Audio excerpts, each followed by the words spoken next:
Will continue to put safety and educational measures into place as recommended in that report and through community feedback.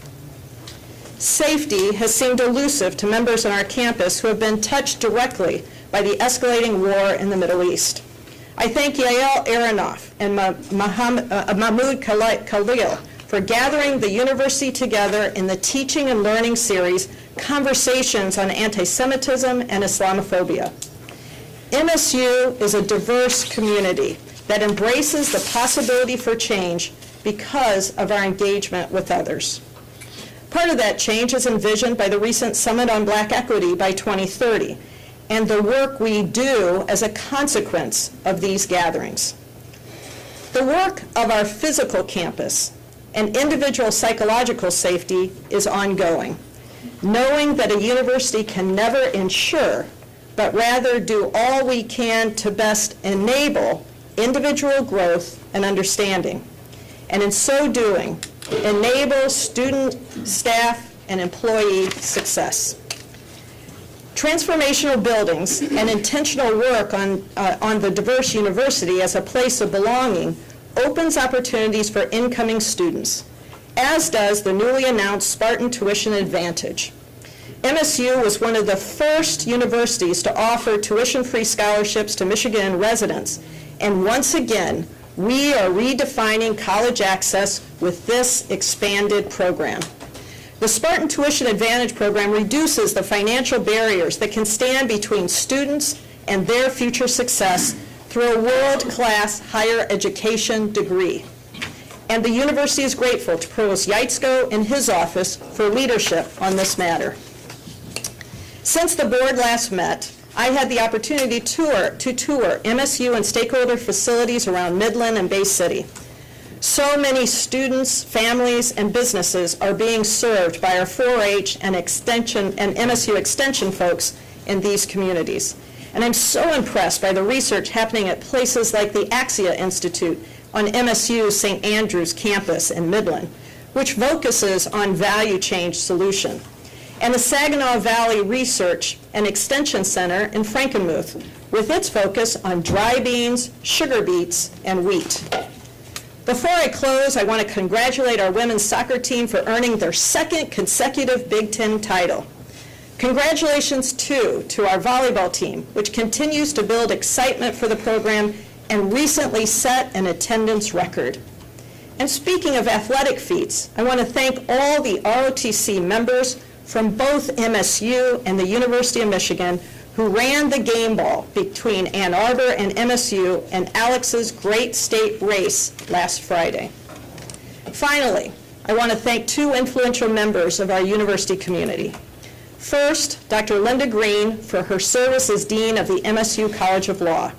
Dean Green is the inaugural dean following the college's full integration into MSU and has decided to step down from her role to focus on her scholarship and writing at the start of next year, including the finishing of her upcoming book on Thurgood Marshall. Dean Green, thank you for your service to the college and the university. And on behalf of a grateful university, I thank Kathy Wilbur, Senior Vice President for Government Relations, who after an accomplished and extensive 45-year career, with more than 22 years in higher education administration, announced she will be retiring in January. Kathy has provided guidance and legislative strategy for many of our key initiatives, including the dairy facilities, greenhouses, the Engineering and Digital Innovation Center, FRIB, and the Center to Prevent Mass Violence. Kathy also served on the Board of Trustees and is a loyal Spartan with 3 degrees from MSU.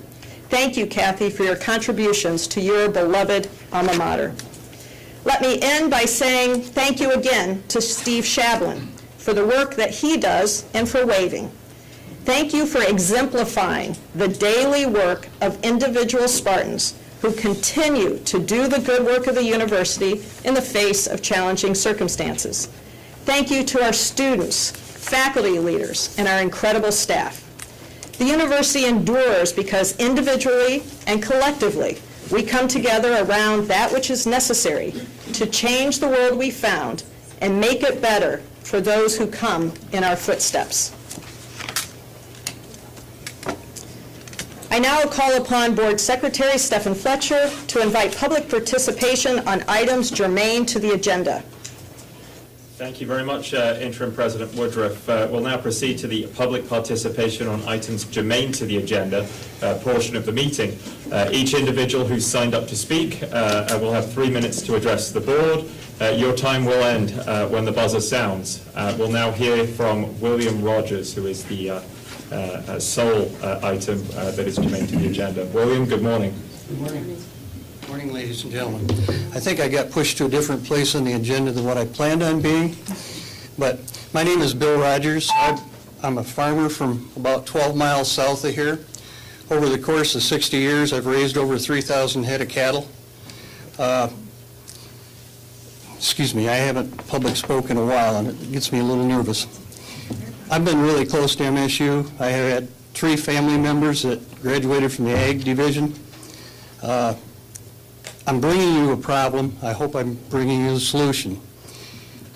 We have problems in the ag community that we don't have veterinaries that'll come out to the farm. In MSU here now, you have small animal, you have horse, and then you have the in-between, which are the animals that I'm talking about, the meat animals, the pigs, the cows, whatever. If they get sick, you can't bring them to MSU. You can't physically pick up a cow that weighs 2,000 pounds, put her in a trailer, and bring her here for a vet. And we don't have anybody in Ingham County that will come to the farm. We've got all kinds of veterinaries, but we don't have any that will service this community. We're not the only ones with a problem. Indiana's got a problem, Kentucky's got a problem. Senator Stabenow has actually submitted a Senate bill to get tuition refund, to get more people in this arena. And I know you're looking for a dean for this, so I'm hoping that maybe you can talk and find a dean that can address this, because it's terrible. It's terrible when you lose animals. It's like losing a family member. I personally lost like 30 head in the spring. You know, that's bad. I can tell you about farmers here in Ingham County that's lost 60 all at one time. And, you know, that can devastate a farm. We need that, whatever it takes to make it happen. And I'm going to give you a little bit of history. MSU years ago used to send their vet students out into Ingham County. That might be a plausible thing that might work. But it's terrible to not be able to reach out and touch the meds you need and what have you. What we've gotten into, I've heard stories of people with 2,000 head of cattle that are medicating their cattle with no veterinary experience, formal. They're doing it because they have to, you know. I was pushed into that, and that's a terrible way to be. When you look at your animal and you say, well, what am I going to do? I can't get a vet here to take care of it. Do I medicate it with what I've got and hope it comes out? Thank you for your time, and if you've got any questions, I'd be happy to answer them. Thank you. Thank you very much, Interim President Woodruff. That concludes this portion. I now call upon Vice President for Research and Innovation, Doug Gage, to introduce the research presentation for this meeting. Good morning. I'd like to tell a story today, I think, about something that's very important at MSU, and that is our basic research in veterinary medicine. It is a real highlight of the institution. MSU is unique in that we have 2 medical schools, an allopathic and an osteopathic medical school, a college of nursing, as well as a veterinary school. The opportunities for those health care providers to interact is really something that I think is really emerging as a new field of One Health. We look at animals and humans as maybe human medicine we don't worry about, that we consider quite distinct from veterinary medicine. But in fact, animals suffer many of the same maladies that humans do, cancer, osteoarthritis. And so you're going to hear today some very fundamental research, which I think has great application, immediate application for animal patients, but also opportunities for translation into human medicine. So our speaker today is Dr. Valerie Johnson. She joined MSU 3 years ago from Colorado State University. She's an assistant professor in small animal critical care. And as you'll learn from her presentation, she also has a strong interest in exotic species and wildlife as well. She earned her PhD in immunology from Colorado State and completed her DVM at Tufts University. While at CSU, she developed new protocols to grow mesenchymal stem cells. These are multipotent stem cells derived from bone marrow, and to apply those in a variety of contexts, and she'll describe that today. Over the past 10 years, she's been investigating the effects of these mesenchymal stem cells as a therapeutic modality for various disease processes, including multi-drug resistant infections, immune-mediated diseases, and arthritis. Her research questions seek to elucidate the mechanism by which these cells exert a therapeutic effect. She's participated in several clinical trials with dogs and exotic species for a variety of inflammatory and infectious diseases. Her current research interests include investigating the potential antiviral effects of mesenchymal stem cells and comparisons of such cells and their therapeutic effects between species. So I'd like to also congratulate her on being awarded a Career Development Award, or a K-12 award. This is a 2-year institutional award to promote collaboration between research institutions. Please welcome Dr. Valerie Johnson.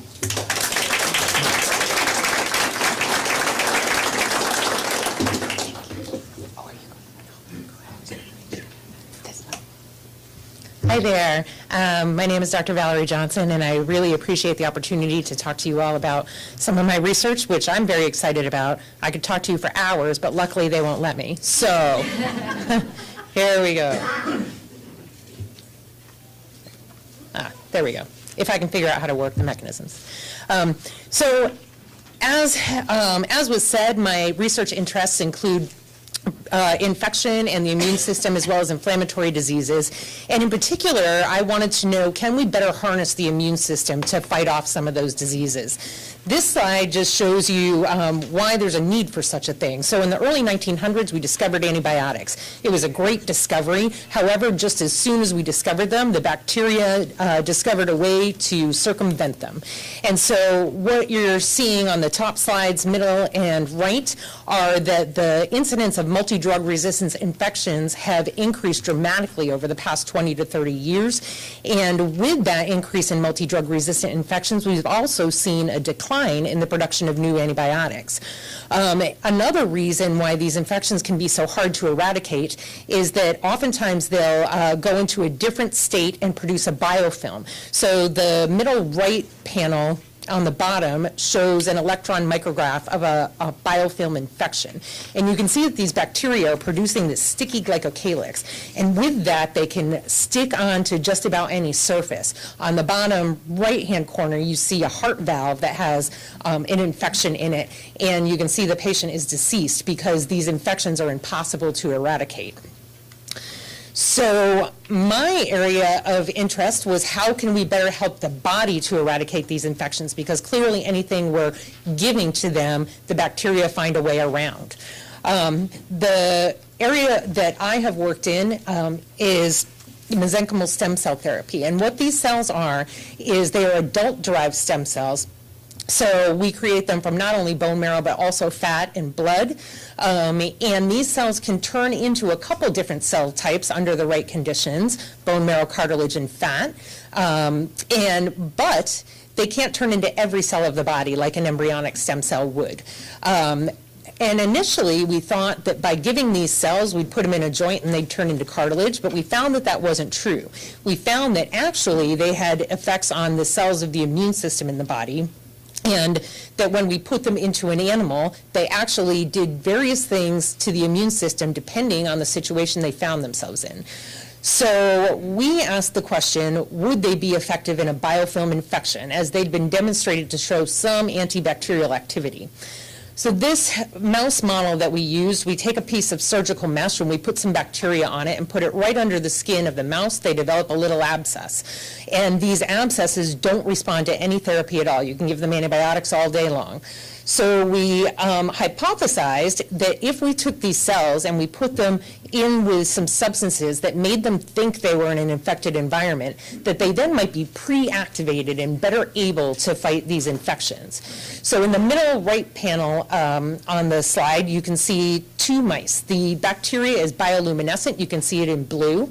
And the mouse on the left got antibiotics. The mouse on the right got activated stem cells and antibiotics. You can see that mouse has completely cleared this infection that are very difficult to clear. On the bottom left-hand corner, you see, again, 2 mice. The one on the left got activated stem cells, and the one on the right got resting stem cells. And the stem cells are labeled in red. So you can see a lot of them are in the lungs because that's where they first go when you inject them IV. But in the animal that got activated stem cells, you can see that there's a lot of them right around that circle, which is the area of the wound, whereas in the animals that got resting stem cells, there's not quite as many there. So we think that the reason why these stem cells work so well is, 1, they were better attracted to the area of infection. 2, they cause the immune system to better be able to take up, or white blood cells rather, to better take up these bacteria and kill them. They also change some of the cells from an inflammatory to an anti-inflammatory or wound healing phenotype, so helps to heal the wound after, and they also directly killed the bacteria. This next slide has a little bit of graphic pictures, so prepare yourself. Next, we wanted to see if it worked in multi-drug resistant infections. And these dogs that you see on the right are dogs that came to our hospital at the end of their rope. They had infections which no antibiotic could treat, and they were enrolled in my clinical trial. And in my clinical trial, we accepted dogs who had 1 or more multi-drug resistant infections for which current therapeutics were not having any effect.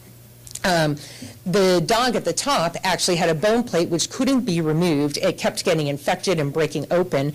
The next step would be amputation, but he couldn't have his limb amputated, so he was facing euthanasia.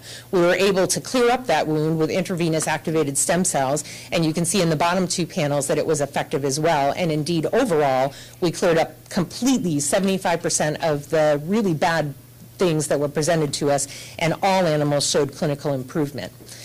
So then we thought, if we're treating wounds and we really want the stem cells at the site of the wounds, why can't we put them right there? However, when you do that, they all kind of leak out. We tried. So our next project, and this is the subject of my K Award, is to try and develop what we call a living bandage. So this bandage would be composed of a biomaterial that is compatible with the tissues and would eventually dissolve. But in that material, we insert living stem cells. And so in there, they can sit, they can migrate out to where they need to go, but they don't just run out of the wound. Now, working with some other researchers around this campus, I discovered that many other people had similar ideas, and they've been using nanoparticles that had antibacterial activity and also oxygen-releasing activity because wounds need oxygen to heal. So our idea was, could we combine these technologies, put them together in this bandage, and then engineer a layer of skin cells over them so that the wound wouldn't be prone to reinfection and would indeed help heal. So this is still in the very early stages, but we're very excited about it. The other part of my work, as has already been mentioned, is osteoarthritis. And the reason that we think stem cells would work in osteoarthritis is because it's a very inflammatory condition. It is currently in the top 5 leading disabilities in the U.S. today, and it has a very complex physiology that involves severe inflammation not only at the joint, but throughout the body. Currently, the only therapeutics that we have for it are listed in black, and that is physical therapy, anti-inflammatory medications, pain medications, and ultimately joint replacement. So there's no way to actually treat this disease without just treating it symptomatically. Mesenchymal stem cells are a new therapy that we propose to use to treat this disease. We first treated, the video's not playing. Oh, there we go. We first tried this in a guinea pig model of naturally occurring arthritis. They develop arthritis by 2 years of age, and we measured their ability to run on this treadmill. We found that they could run better, faster, and had increased mobility. How did we get there from there to elephants and giraffes? Well, the local zoo caught wind of a trial we had done in dogs with naturally occurring arthritis, where they did very well, and said, we have this elephant. So we tried using stem cells in this elephant. Oops, technologically impaired here. I can't advance my slide. There we go. So this is an elephant at the zoo who had a previous injury to the knee, and in this video you can see that she is unable to even bend that knee. She swings it around and is having a really hard time getting around. The picture on the right is a thermogram showing severe inflammation in the hip and the knee. We gave this elephant stem cells, and again, can't advance my slide.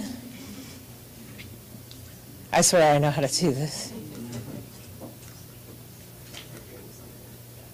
Okay. Okay. So in this video, you can see 3 months after stem cell treatment, she's walking out onto exhibit. Whoop. And she stops. Oh, there she goes. And she's bending her knee 100% of the time. Yeah. So we did end up treating her again about a year later as it started to get worse again, and she is still currently living at the Cheyenne Mountain Zoo in Colorado. The other thing that I was interested in is, does it have an effect on viral diseases?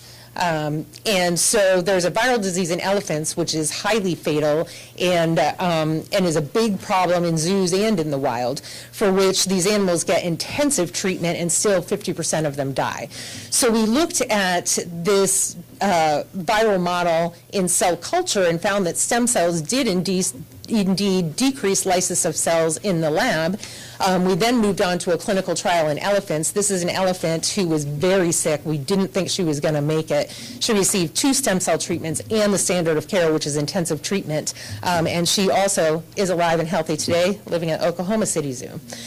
I do have a smattering of other things going on, and more than I can even tell you in 8 minutes. Our other clinical trial that we have ongoing right now is looking at the effect of stem cells in pancreatitis in dogs, which is a very inflammatory condition in both dogs and humans, for whom right now you treat only with supportive care, and still people and animals die from it. So we've only treated a couple of dogs so far, but it's going well so far, and I'll have more to report later.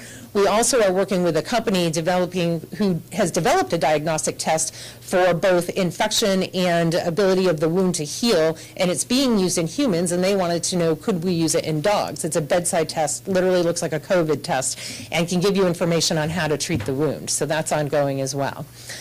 So in summary, we think that mesenchymal stem cells have a variety of applications, both in infections, viral and bacterial, and in osteoarthritis and other inflammatory diseases as well. They can be used in a variety of species, and we're currently trying to compare the action of stem cells from different species, as well as working on our living bandage and many other things. All this research doesn't happen without a lot of help, and this is just a list of some of the researchers and technical people who have helped me in this journey along the way, and a couple of lovely ladies from my lab. And with that, I will take any questions. Dr. Johnson? Yes. I see in your presentation that you're working with UCLA to try it on humans. What's the time frame for this to be applicable? Yeah, that's a great question. So the work that I'm doing with UCLA, because this is not an FDA-approved drug for this application, it has to go through FDA approval. So right now, what we're trying to do is get it approved for compassionate care. So these are people who have multi-drug resistant infections for which there is no treatment, and they will go to hospice. And so trying it in this group of people, we've proved its safety in animals and are on the way to proving its safety in people. There have been tons of trials done. So right now we're trying to get that paperwork done, and we're hoping, within the next 6 months or so, that we'll be able to try it out in some people that don't have any other options. And from there, we can continue to give evidence to the FDA. This is a very useful and very innovative treatment and is safe. And hopefully, I would say, these things take a lot of time. But I would say, I would hope within the next 5 years, we would be able to get this out as a treatment. Thank you. Yeah, you're welcome. Any other questions from the board? Dr. Johnson, we thank you for your path-breaking translational research. And Yeah. thank you for being here this morning. Thank you for having me. Thank you so much.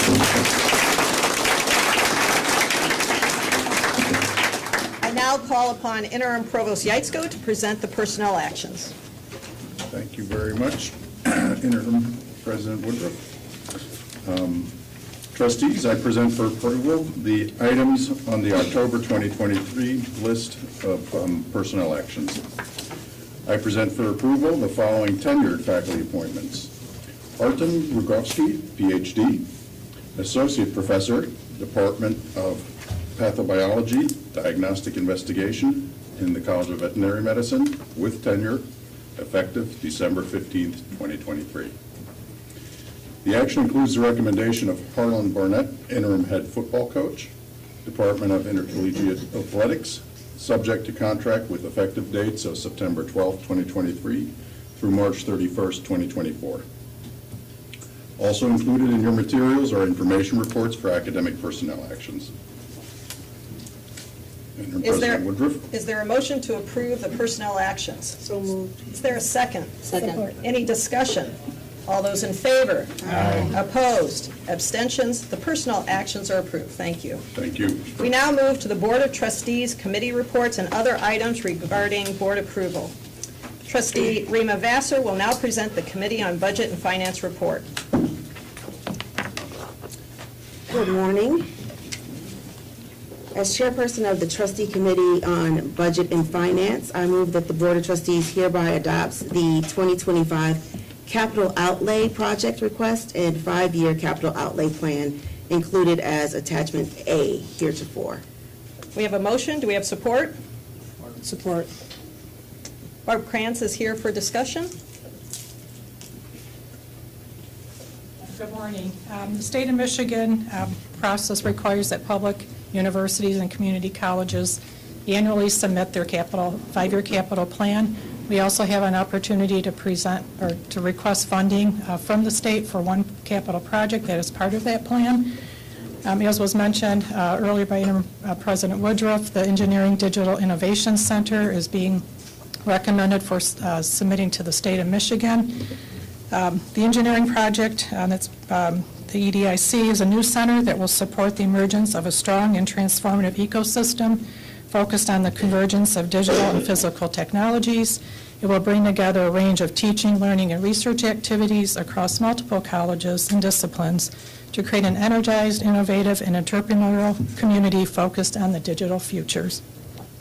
The project will also support increased enrollment both in the undergraduate and graduate level, and focused on computational and digital literacy disciplines and in graduate-related programs. It would also equip the MSU graduates with skills in computational sciences and digital literacy necessary for postgraduate success. And we would look forward to it becoming MSU's Center of Excellence in Advanced Manufacturing, Material Science, Ultra-Fast Science, and Quantum Computing, including heterogeneous microelectronic technologies. Again, it's a multi-college effort, and we're looking forward to state cost participation with that. Are there any Thank you. questions? Thank you very much. All those, is there any discussion? Yes, I Trustee would just Byron. have one item. Barb, you Yes. did a great job. We had a tour yesterday, so we saw the renderings, but I would like Dr. Woodruff to talk about the EDIC project, because you bring the excitement and life to it. Well, very good. It's something I love talking about, which is that Michigan State University has innovated in education 2 times in the past, and now this will be the 3rd revolution in education. And it is where we are inverting the college model. So instead of a student going to a college, the colleges will come to students. And as we enter into the new generation of digital innovation, more and more students across multiple disciplines, including the humanities, including communication sciences, need to be part of what it is that we are creating for our future. And so by bringing together 7 colleges, 2 units, including FRIB, into this new domain, we will attract 1,000 new students to their digital futures, and new graduate students who will build the new knowledge for a new generation. There is an estimation that we need 680,000 new jobs in this arena, and this effort will enable a workforce that's going to live long for the state of Michigan and our economic power in the future. Thank you.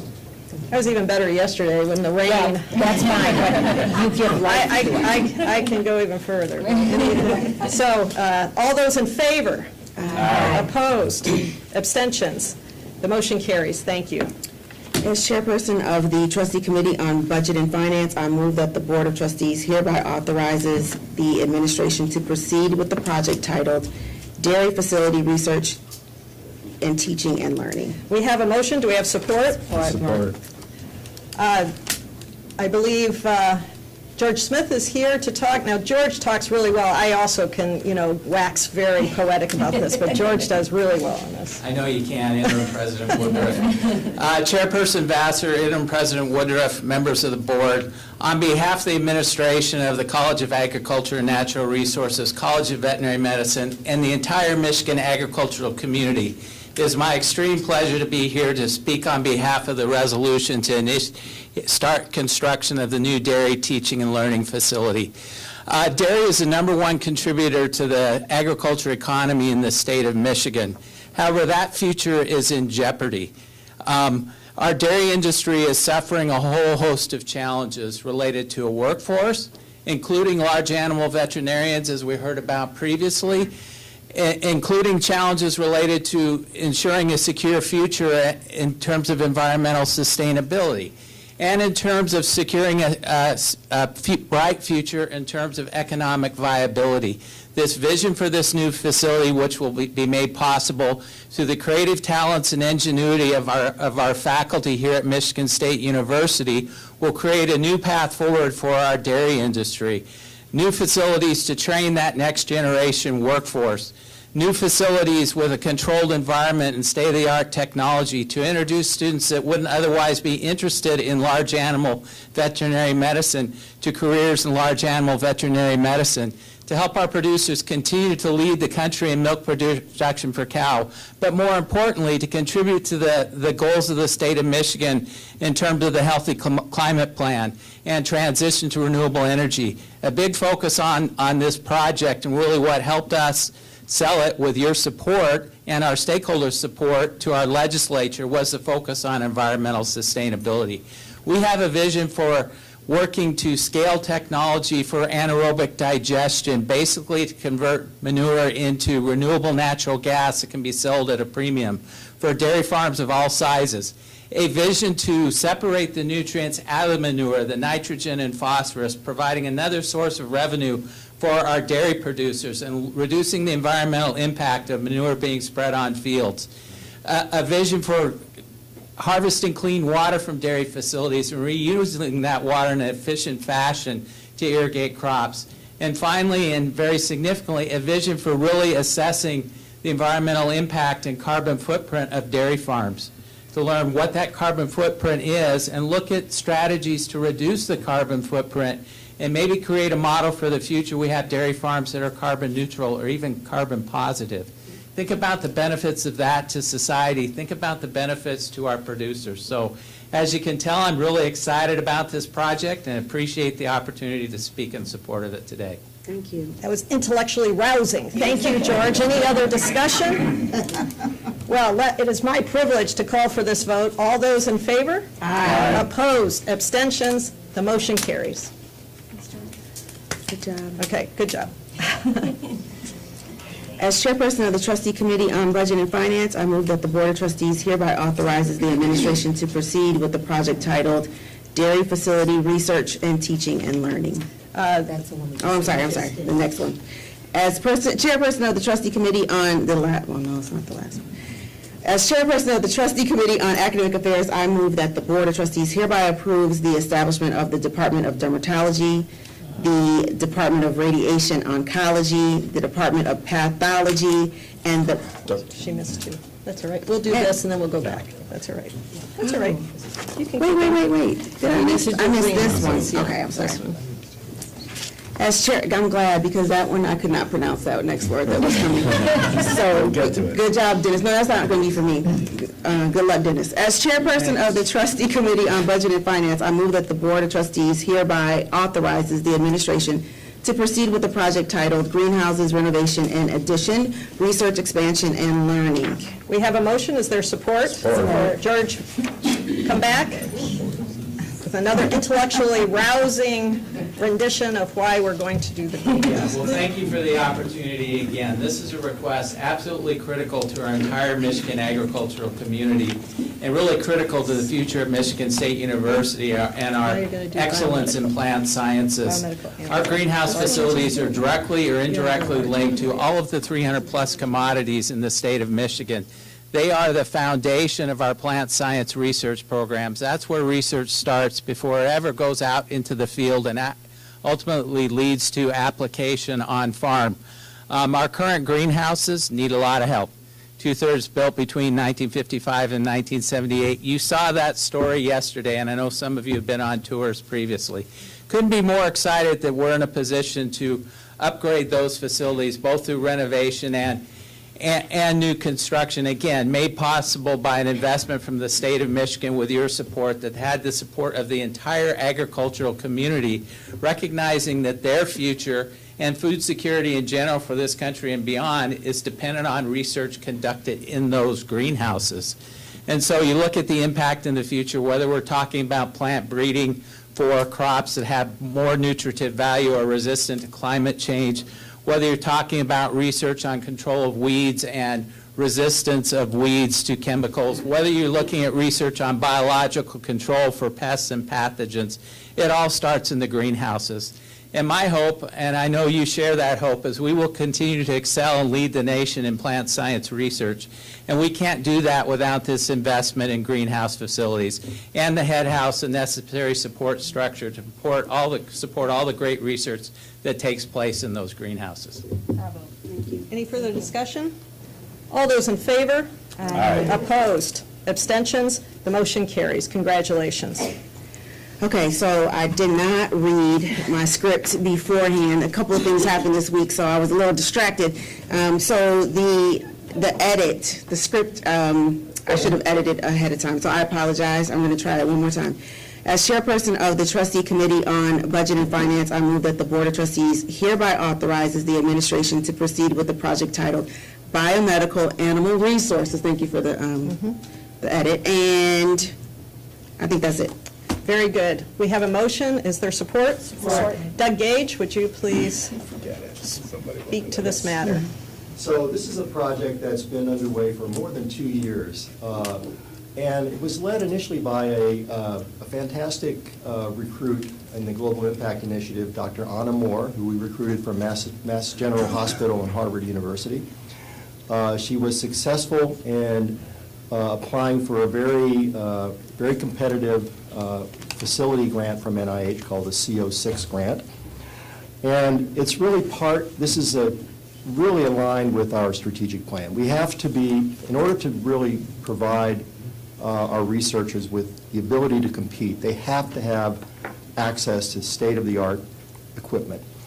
The facility is going to be located in the clinical center, and we hope to build an imaging suite around this.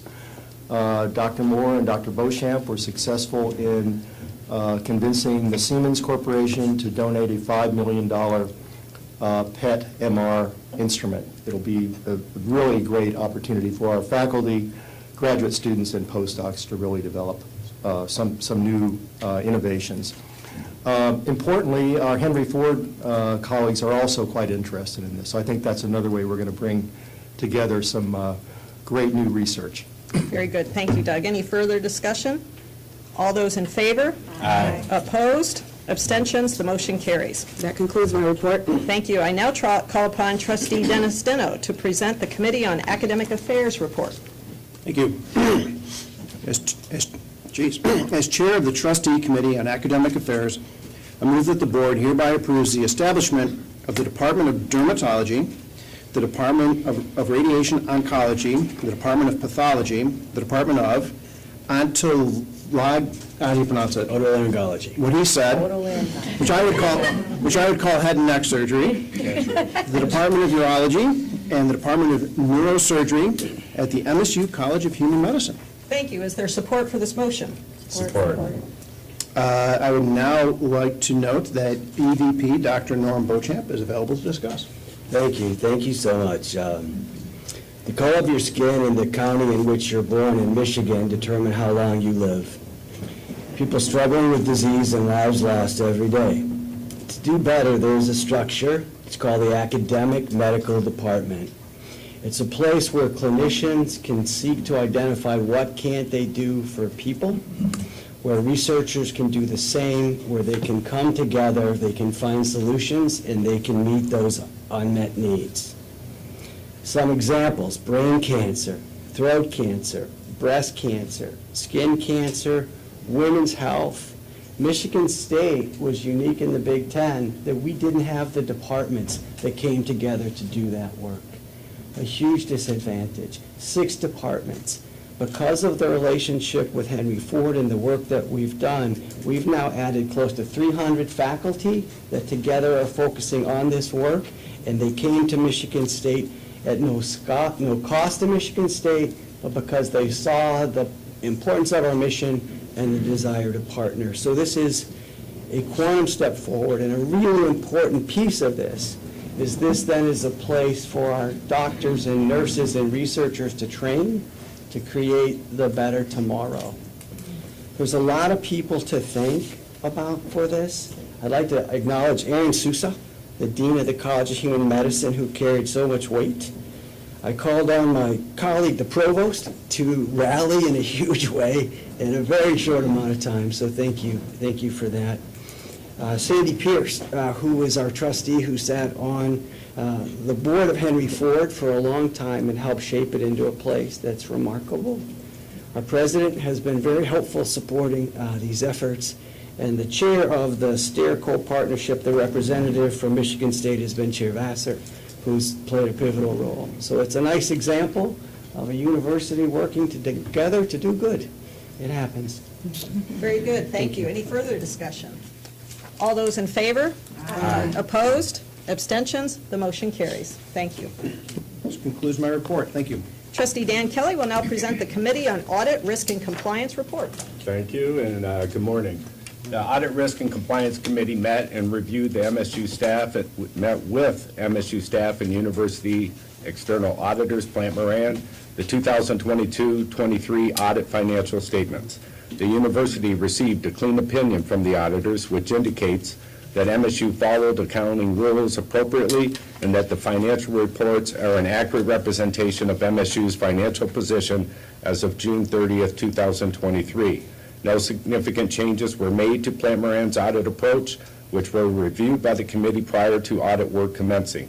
No significant adjustments were proposed during the audit, and no material weaknesses in the internal controls or accounting policies and procedures were noted. Based upon this review and report, action is now recommended to make official the June 30th, 2023 financial statements of the university. Therefore, as chairperson of the Audit, Risk, and Compliance Committee, I move that the board accept the audited financial statements for the year ending June 30th, 2023. Thank you. There's a motion on the table. Is there support? Support. And VP of Finance, Lisa Frace, is available if there's any questions.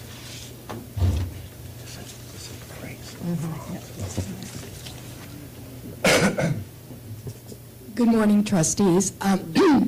Pleased to present the financial reports for the fiscal year 2023. As Vice Chair Kelly has indicated, they represent a clean audit and fairly present the financial position of the institution. I'm happy to answer any questions you might have. Discussion. All those in favor? Aye. Opposed? Abstentions? The motion carries. As chairperson of the Trustee Committee on Audit, Risk, and Compliance, I move that the board hereby approve the following option agreement with Scion Plasma LLC. A motion has been put on the table. Is there support? Support. Again, Any further discussion? How about that one? Yeah. Any further discussion? All those in favor? aye. Opposed? Abstentions? The motion carries. That concludes my report. Thank you very much. Trustee Kelly Tebay will now present the Committee on Student Life and Culture report. Thank you. Senior Vice President Benny Gore provided us updates on the student rights and responsibilities that they've been working on that we should be getting next year, and also an update on the recreation, sports, and fitness, which we were told that they are basically bursting at the seams. So we're excited to have the new Health and Wellness Center being built. So That concludes my report. Thank you very much. Board Secretary Stephen Fletcher will invite public participation on other items. Thank you very much, Interim President Woodruff. We'll now proceed to the public participation on items not germane to the agenda portion of the meeting. Each individual who's signed up to speak will have 3 minutes to address the board. Your time will end when the buzzer sounds. We'll now hear from Amanda Tomashow, followed by Angelica Martinez-McGee. Amanda?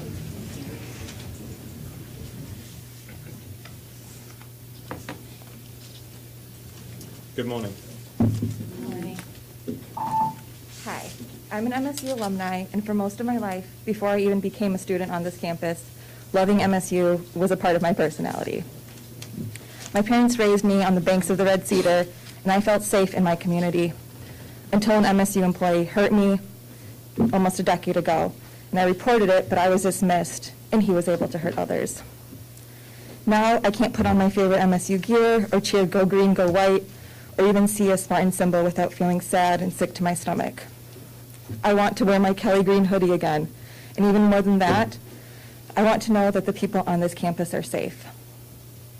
I wish you all felt the same. I wish we were more interested in safety and healing than sports and money and school spirit. Because what is school spirit anyway, when the school you have spirit for keeps showing up in the news for sexual misconduct?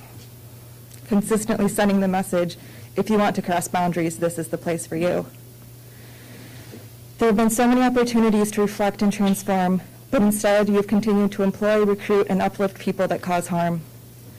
You also haven't been fully transparent about your past. Just as the Attorney General, my sister survivors who keep coming in here and begging for transparency. Or Brenda Tracy, how do you expect us to believe you'll do better in the future? According to the Academic Sexual Misconduct Database's website, there have been over 30 incidents involving people that were paid by MSU where policy violations were found since my report in 2014. By only ever thinking about how to protect yourself, you've allowed faculty member after professor after employee to prey upon students and patients and coworkers and advocates that are trying to help make this place safer than it has been. And while I know it's good that there are more people being held accountable, and it's a sign that more people feel comfortable reporting, it also makes it clear that sexual misconduct has been allowed to persist long after you promised to make this campus safer the first time I stood here years ago. Until you get to the point of zero violence, I'm begging you to please keep trying new things, improving your resources and services, and working to address the underlying campus culture, which is determined by the people who stay and have power, not by the students or the visitors who come and go. Please really think about what it means to be a safe campus. Imagine what it looks like. Imagine the details. How do the interactions between employees and guest speakers look? How do conversations between board members sound? How do professors treat their students? How do you protect the vulnerable individuals? When someone speaks out about being hurt or violated, how are they received? What types of services, resources, and options are offered to a person if they are harmed? What about the person that did the harming? What are the priorities on a safe campus with a culture of respect, and how do those priorities show up in the budget? You are all trustees. How does your campus safety and culture show up in your current budget? I would hope that your budget would reflect an investment in creating a safe environment for your students and community.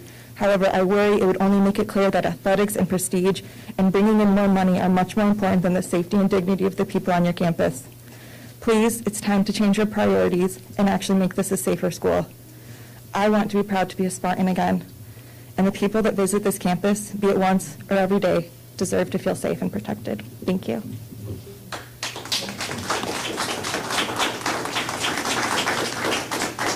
Thank you, Amanda. We'll next hear from Angelica Martinez-McGee, followed by Melissa Hudes. Angelica, good morning. Good morning. My name is not Angelica. Angelica is unable to be here today. She asked me to read a statement on her behalf. Proceed. Okay. Thank you. Appreciate that. This is a letter from Rachel Denhollander. Members of the board, it has been disheartening beyond expression to watch the events of the last few months unfold. to see that the exact same breakdowns and failures that led me and my sister's abuse repeated, despite those failures being specifically raised with board members in 2018 and 2019. In an 8-month process that the majority of former board ultimately rejected, I raised, among other issues, the following weaknesses that contributed to my abuse and the abuse of all my sisters. Specifically, a lack of training for the board on proper processes that should be followed in abuse allegations, a lack of clear and distinct policies related to ethical violations, Title IX allegations, and employment-related allegations, and knowing which processes to trigger and how to run them. A poor communication channel and structure that intentionally left board members and the MSU president without the knowledge needed to exercise their fiduciary responsibilities when a prominent individual at the university, such as Larry Nassar or Mel Tucker, is accused of abuse or harassment. Contrary to certain board members' claims then and now, this is not an issue of victim protection or Title IX requirements. This is an intentional design flaw that allows leaders to attempt to wash their hands of failure by saying, "We didn't know." In this 8-month process, I put forward multiple models for transparency related to thousands of privileged documents MSU is still hiding. It is not that those models were not available and clear, it is that those models were explicitly rejected. It is not that the timing wasn't right, as one board member put it, justifying the choice to refuse to support reform. Rather, it was that all efforts to comply with the Attorney General and embark on a process for assessment and reform were explicitly rejected. This process can be done with absolute respect for survivor, agency, and safety. This process can be done while fully protecting survivor, medical, and personal information. As an attorney and crisis consultant, I have personally worked on and overseen these processes regularly. Any leader who suggests this is dangerous for survivors is preying on survivors' trauma in order to obtain that outcome that rejects transparency. MSU had the opportunity to address these failures in 2018 and 2019 and explicitly rejected accountability and reform. But with the resurfacing once again of the same failures we warned would repeat, you have another opportunity to do what is right. Release the documents to the Attorney General, take the first step, and then let's talk about what comes next. When I gave my victim impact statement in court, I pled with you to do better the next time. The prior board rejected that choice, and here we are 4 years later, the same problems. And here you are with another chance. Do it better next time. Thank you very much.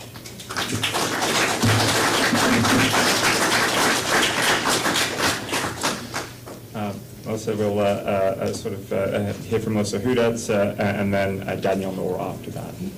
Okay, I am Melissa Hudes. Yep. My name is Melissa Hudes. I stand here today as a sister survivor on behalf of the 546 known victims, their parents, and families. Need I remind you the sister survivors were on average 14-year-old minors at the time our abuse happened. This abuse has impacted and imploded families and communities alike. The release of documents in cooperation with the Attorney General's investigation has far-reaching implications in our community. And since there's no institutional accountability here, we are here.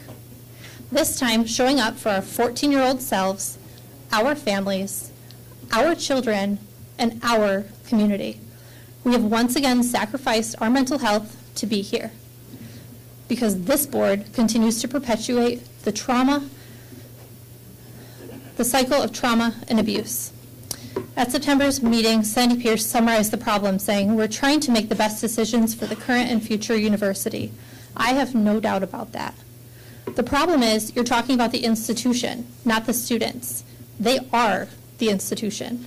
Doing what's best for MSU has significantly perpetuated the trauma of untold numbers of students. Students are far more likely to experience sexual assault on this campus than gun violence. 1 in 4 report sexual assault on this campus, according to your own No More survey in 2022. That doesn't include unreported assaults by known authority figures, similar to Dean Strample, Larry Nassar, or Mel Tucker, people still hiding in the shadows under your watch. Diane Byram, what do you have to say for yourself? You knew about Mel Tucker since December 2022 and intentionally hid that information from several current board members. What a dismal lack of leadership you have shown as a senior member of this board. It's time for you to resign. Brianna Scott, the bickering you claimed that you wanted to end has found you on the front page, launching a public display of animosity toward your fellow board members. Did you or did you not stand in the way of justice for survivors? Did you tell the board to ask Becky Campbell what the sisters think? She actively worked against our vision for the exhibit at the MSU Museum. Becky has no right to speak for us. We're here. We've been here. Dana Nestle's spokesperson told the media Tuesday that she's never wavered in her request for the records of our case. This whole mess sounds a lot like Darvo. Deny, attack, reverse victim and offender. And it sure looks like you've betrayed us again. It's time for you to resign. Board members, what MSU needs is a public vote to release the documents like you promised to do when you were elected. That's your job now. Often those caught up in a cycle of abuse are unaware at first. Open your eyes. If you can't do your job on this board because of fear perpetuated by those representing the university or because of the politics of this board, you're caught up in it. But you have a choice. You have a seat at the table. You have the power. You can break this cycle of abuse and trauma if you have the courage. The truth heals. Thank you. Melissa, thank you. We'll next hear from Danielle Moore, followed by Valerie von Frank. Good morning, Danielle. My name is Dr. Danielle Moore, and I'm a survivor of Larry Nassar. I'm asking the board to please give a plausible explanation as to why you will not release the 6,000 documents, or at the very least, why you will not have an open vote about releasing those documents. At this moment, I see it as pointless to actually ask for the records to be released, as the board has repeatedly and abruptly turned down each and every request, causing even greater trauma. Whatever is in the records must truly be damning. However, I do not believe MSU's name in regards to the Nassar case can become any more tainted. About 3 weeks ago, I was giving a speech at the university in South Carolina about the repeated childhood sexual trauma I experienced by Nassar within one of MSU's clinics. One of the university psychology professors approached me even before I gave my speech. The professor mentioned that Nassar and MSU's willful negligence is now being used as a case study, showcasing how trauma can be amplified when institutions put self-interests above individuals. Within classrooms, MSU's name is now tethered to one of the United States' most prolific sex offenders. MSU has repeatedly inflicted institutional betrayal and trauma. By not releasing the records, the betrayal and trauma continue and add to the ever-growing negativity that is already being taught and formulated in classrooms. Even though my words might sound harsh, I only speak the truth. I sincerely do not want the records released for malice or revenge. They need to be released for healing, transparency, and so others can learn how to stop this type of atrocity from happening again at MSU or elsewhere. No one should suffer from the mental and physical consequences that myself and other survivors have endured. As a result of Nassar's quote-unquote treatment, I have had 7 spinal surgeries. I am always in physical pain, and that pain makes me think of Nassar and MSU's complacency. I myself am a professor, and one of my beliefs as a teacher is that knowledge, even if it's painful and ugly, can bring about positive, powerful change. MSU needs to start looking at the individuals that they hurt and put aside the salvaging of MSU's name or the salvaging of any person who might be in this room today. As a person, a Nassar survivor, and a professor, I hope that MSU will eventually do the right thing. Unfortunately, it has been proven that the best predictor of future behavior is past behavior. So prove me wrong.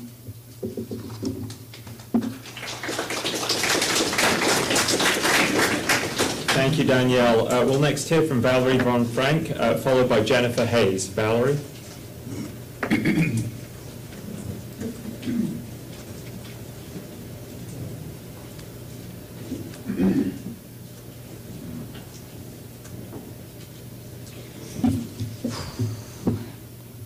I really did not want to get up here and talk to you guys again today. My daughter is getting married tomorrow, and I'm standing here in this boardroom again because not one of you has the ounce of courage that these women have to be here 5 years after this case and to still be asking you to do the right thing. I cannot believe that you put these women through this again. Do you know what it takes for them to come up here? The physical cost to them? And they do it because it's the right thing. One of them's wearing a tattoo that says, Jen? I can't read it, sweetie. I speak up for what is right. None of you have done that. This is not just on the board either. This institution has not changed a lick since Nassar. You guys have still not answered what happened with Alan Haller and Mel Tucker. What actions did the university take? Were they followed up? Did you do anything at all until the newspaper came out, which is exactly what happened with Nassar? Are you covering up another William Strample situation where William Strample just put him back on the job and didn't do anything? Is that what's going on with Mel Tucker? You won't answer that question. I am here, I am supposed to be with my family. My brother, who is not well, I may never see again, is in Plymouth waiting for me to be at this wedding. My youngest daughter, who lives 2,000 miles away, is waiting for me at this wedding. And I am here. Because you know what, Diane Byram? Hell hath no fury like a mother whose child you have hurt. And you, Brianna Scott, have hurt because twice you have been the deciding vote in stopping these records from being released. You think this institution has changed? You read Miranda Dunlap's piece last year in the student newspaper, where you made students sit outside the financial aid office who were trying to go to the Center for Survivors, sexual abuse victims. You look at the question that your institution texted her in class, asking her in an email, what did your rapist sound like while he was raping you? If you people don't know this, shame on you. This institution is corrupt. It has not done what it needs to do. It doesn't respect the vulnerable. It doesn't respect minorities. You have racism on campus that you have not addressed. You have a picture of Hitler in your stadium. And what are you doing about it?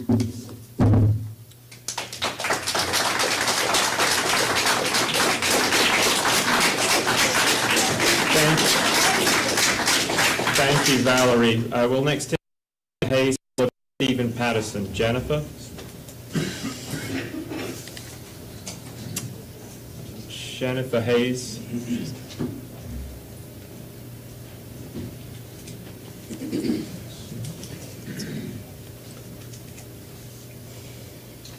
Good morning. Good morning. I'm Jennifer Hayes, an MSU alumni, a past MSU varsity athlete, and MSU coach. I am also a sexual assault survivor of Larry. MSU follows a pattern of abuse when they are put in the corner with a problem. It's called DARVO. We've heard it already this morning. Named by a truly esteemed researcher, Jennifer Fried, it stands for Defend, Attack, and Reverse Victim and Offender. We, the 546 survivors of the pedophile who worked here for decades, know it well. We were accused of seeking money and enjoying the fame of being victims, of lying. That wasn't the public. That didn't come from the public. That came from the university. The university where I spent 5 years and received 2 degrees. That came from this university, which has never, despite the lip service, been held accountable for what happened here, and it still isn't. You can't pay for accountability. You forget so easily. MSU was already under an Office of Civil Rights investigation even before our perpetrator was made public. And then MSU acted when it became public in the news media. The same thing has happened with activist and rape survivor Brenda Tracy. We don't know what the university did or didn't do to make sure that the football coach didn't harm anyone else while the complaint was proceeding. Action followed swiftly after the news became public. Who knew what and when are the questions we have. In that case, and 5 years after our assaulter went to jail. Let's remember what the Attorney General told us in 2019 in an interim, not final, report. It said that the AG had been told the board was ready to fully cooperate with the AG's review. Unfortunately, it continued. The university failed to live up to this pledge. It fails to live up to its pledge by boasting about all the boxes it's ticked under the federal compliance orders that are really just designed to bring the school in compliance with basic minimum requirements of the laws around sexual violence. The university's approach of it's someone else's fault every time something awful happens has to end here and now. For example, blaming a third-party vendor that wasn't a vendor for the Hitler picture in the stadium, or blaming one man for all the victims in our case is a culture problem. Has to end here and now. Release the records. Truth heals. Thank you.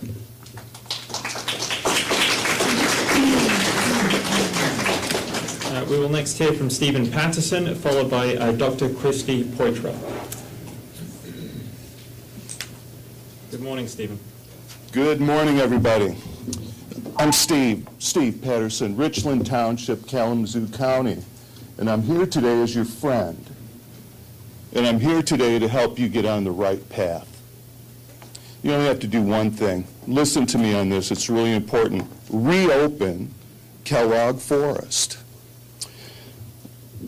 Kellogg Forest was gifted to MSU in 1929. It's existed as the experimental forest and as a recreational area for 90 years, up until a few years ago when management was changed, and then things really changed. People were discouraged from going there. Photographers were subject to a $50 a day fee and an etiquette policy. It's in the last page of your packets. I hope you have them with you. 17 etiquette rules to follow. The Battle Creek Hunt Club has been going in there for decades. First, they were told they had to pack out the horse manure, and then they were banned completely. These are the people that started the Chef Center, therapeutic riding, first one in the world, world-renowned. They're your neighbors down in Kalamazoo County, banned. Then COVID came along, and the main gates were closed to everybody. And we all understood that. But then after COVID, it was still closed. Various excuses were made, none of which added up. Claims of vandalism and problems with photographers and horseback riders. The place is closed, so nothing could have happened there. We have a testimonial. We started a petition. There's 1,000 signatures. And the testimonial that speaks for us, there's dozens of them. I've been going in there for over 40 years, have had several conversations with the manager. I understood when they were harvesting large trees to keep out, and then the excuse was the pandemic. Then he said, hey, it isn't a park. The Kellogg Forest is a very important place. This is a crazy world we live in, and people need these spaces to go and commune with nature, still waters, green pastures, the forest. The parking lot that has been made is a half-mile down from the main entrance. It's muddy, it's dangerous because you have to cross a busy 2-lane highway. Please reopen the forest. Needs to be done. It was closed under a false pretense. Don't be the same old MSU. This is your first step on the road to wellness. Thank you. Thank you, Steve. Please reopen Kellogg Forest. We'll next hear from Dr. Trustee Poitras, followed by Nathan Fettis.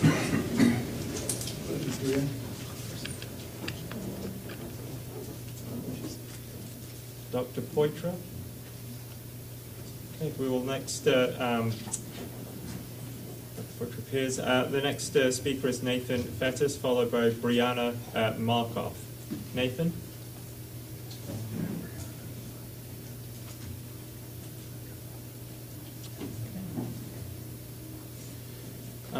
Our next speaker then will be Brianna Markov,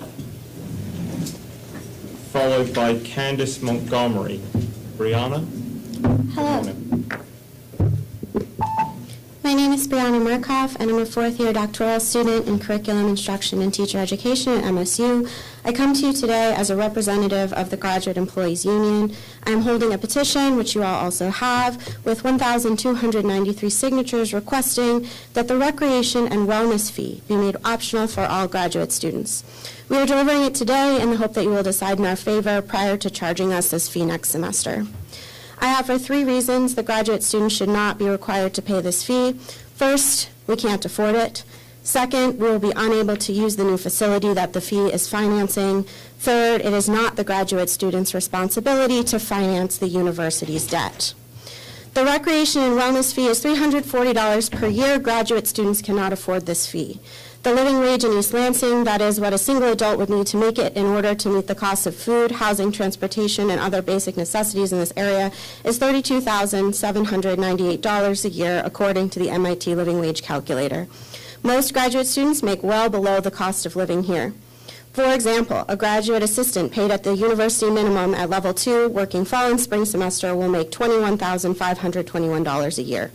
Even with access to an additional $7,000 of summer funding, which is not guaranteed, this student would only make $28,529, coming in for over $4,000 short of what is needed to survive here. Graduate students aren't making enough to afford basic necessities.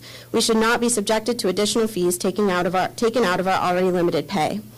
Though some graduate students might take on extra work to try to make ends meet, international students are forbidden by federal law from doing so, so this is especially burdensome to them. Because teaching assistants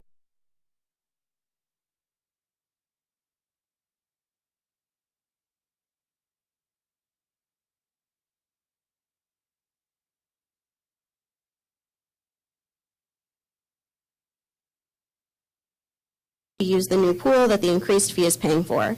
Even the medical students working all the way out in Grand Rapids are paying this fee despite living and working an hour from this campus. While we appreciate the university's effort to provide access to opportunities for wellness, this fee has the opposite effect as it creates undue stress and burden on workers who are already overworked and underpaid. Opportunities for attending to our health and well-being arise when we can stop work at the reasonable hour, put healthy food on our tables, and sleep well each night without wondering if we'll be able to make rent this month. As inflation has increased, these opportunities have become increasingly rare for many. Please support our wellness by making this fee optional. Finally, it is not graduate students' responsibility to finance the university's debt. Once again, we implore you to support our health and wellness by making this fee optional and supporting efforts to guarantee all students a living wage. With that, I will present the petition, and it has been delivered to the board. Thank you for your time and attention. It's in your packets. Brianna, thank you very much. We'll next hear from Candace Montgomery, followed by Javon Simmons. Candace?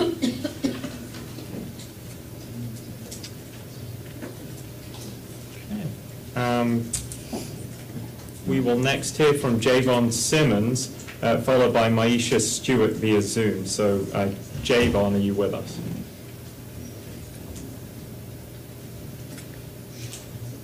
Okay.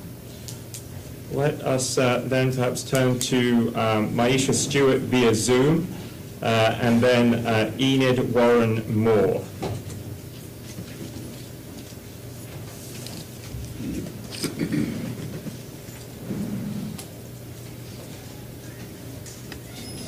Maisha, can you hear us? Okay, thank you.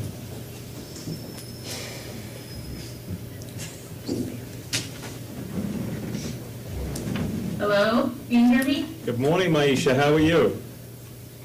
Good, there we go. Good. Good morning. Please proceed.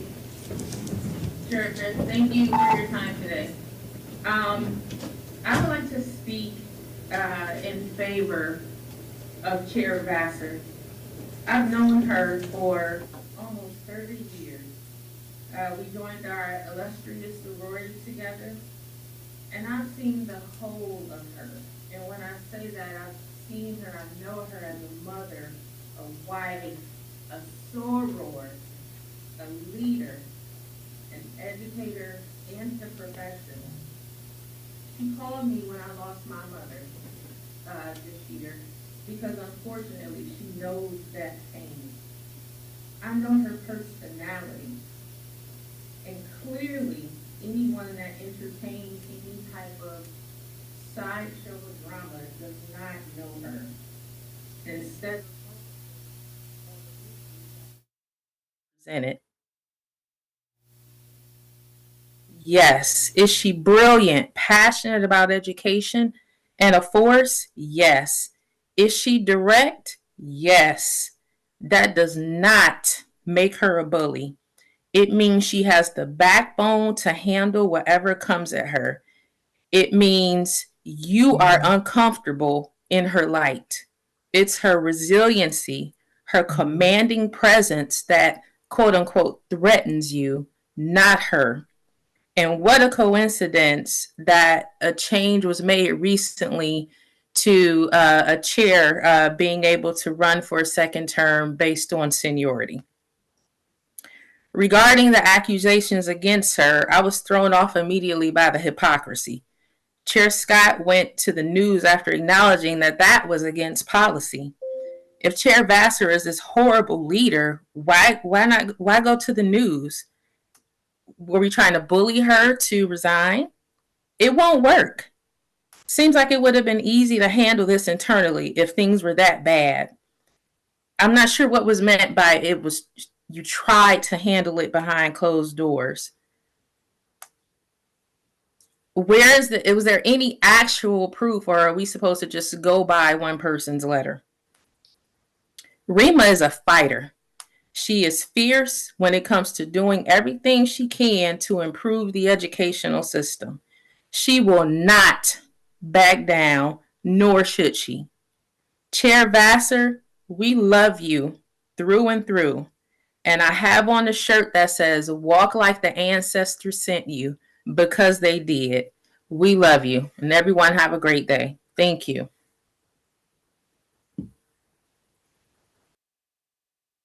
Alicia, thank you very much. Our next speaker is Enid Warren Moore, followed by Stephanie Begeman.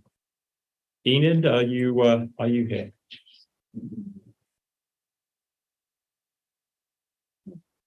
We will move on to Stephanie Begeman. Stephanie, good morning. Good morning. Good morning, everyone.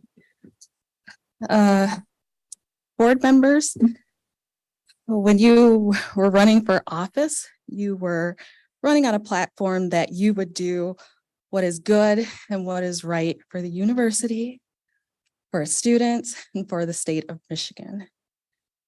You were elected by people of the state of Michigan to do what is right and what is good for the university, its students, and the state of Michigan. I'm standing here today in support of the letter written by Brianna Scott requesting the removal of, or resignation rather, of Rema Vassar. When you guys look at this letter and the facts, we would like you to do what is right and what is good for the university, its students, and the state of Michigan. This is not about party. This is not about race. This is about what is good for the university and its students and the state of Michigan. You guys are charged with a great responsibility. We appreciate the work that you've been doing. Please keep these things in mind. Do what is right and good for the university, its students, and the state of Michigan. Thank you all so much for hearing me today. Thank you very much. We'll next hear from Tyriana Leslie, followed by Mike Balo. Tyriana, are you with us?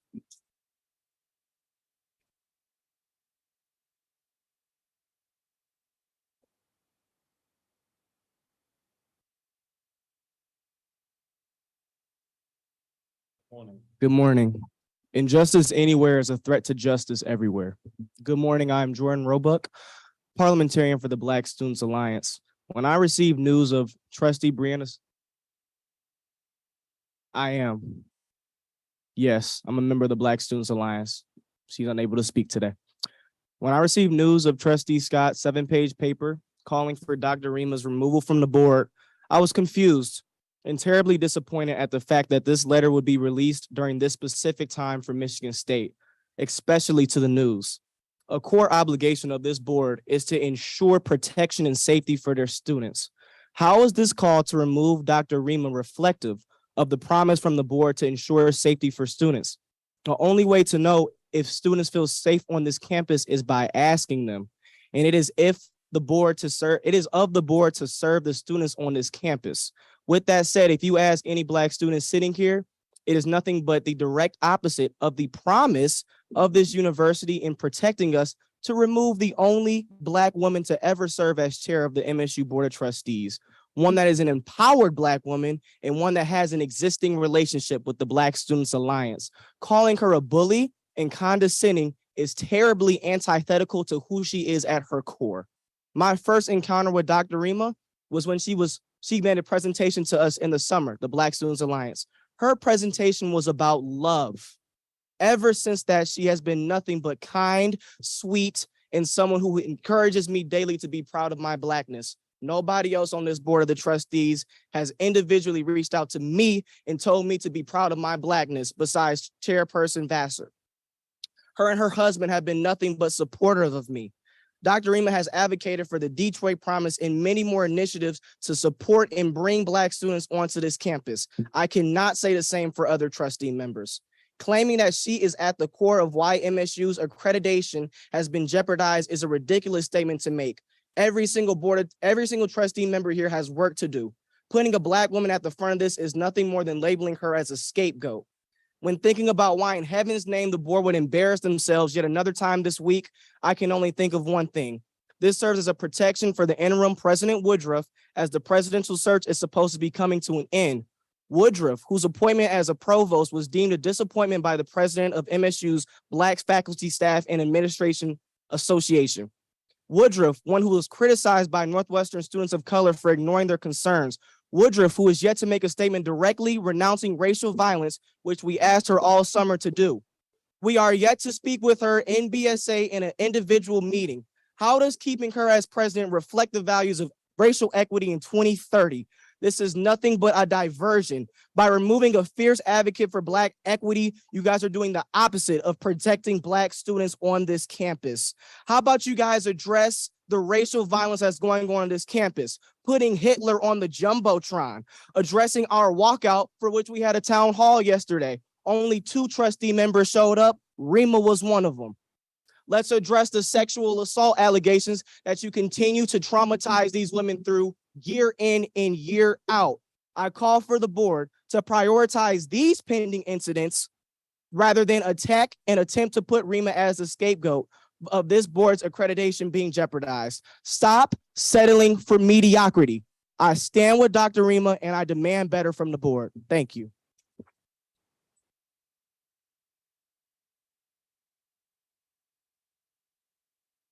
Thank you. We'll next hear from Mike Balo, followed by Sonia Mays. Mike?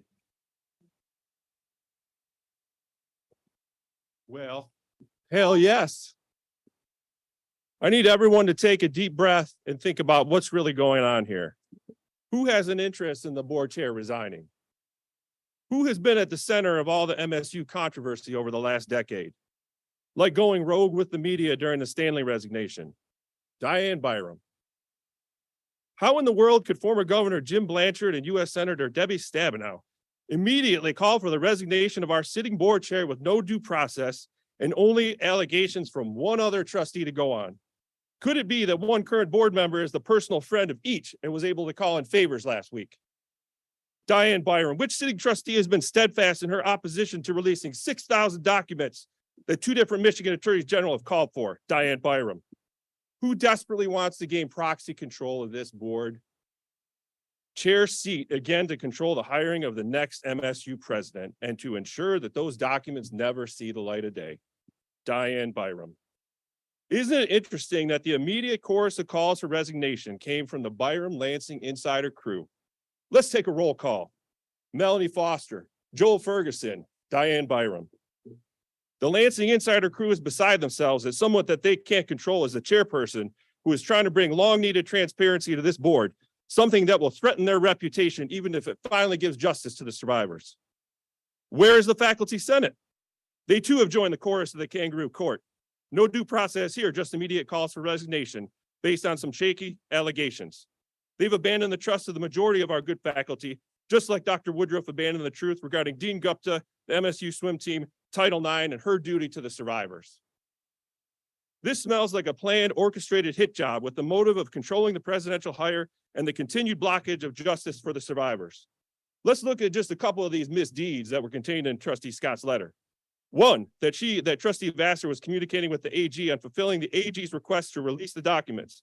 And 2, that she fought for transparency by releasing the Quinn Emanuel report. Excuse me, those are charges? For the first time in memory, a board chair was fulfilling their constitutional duty. MSU obviously has the governor's attention now. So I asked the governor to get involved and compel the release of the 6,000 documents and do the investigation. Find out who knew what and when.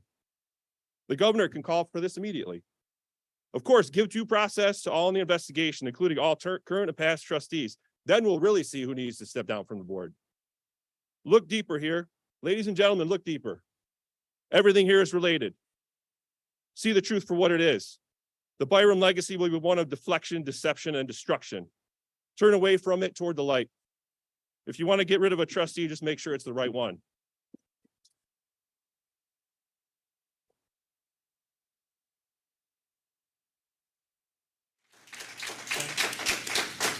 Thank you very much, Mike. Our next speaker will be Sonia Mays, followed by Christopher Raymond. Sonia, good morning. Good morning. Thank you. I'm here today in support of Dr. Rema Vassar, this esteemed body. I want to thank you for the opportunity to speak today.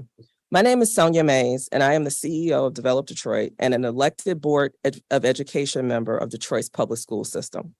It was through my own education leadership work that I first met Dr. Vassar.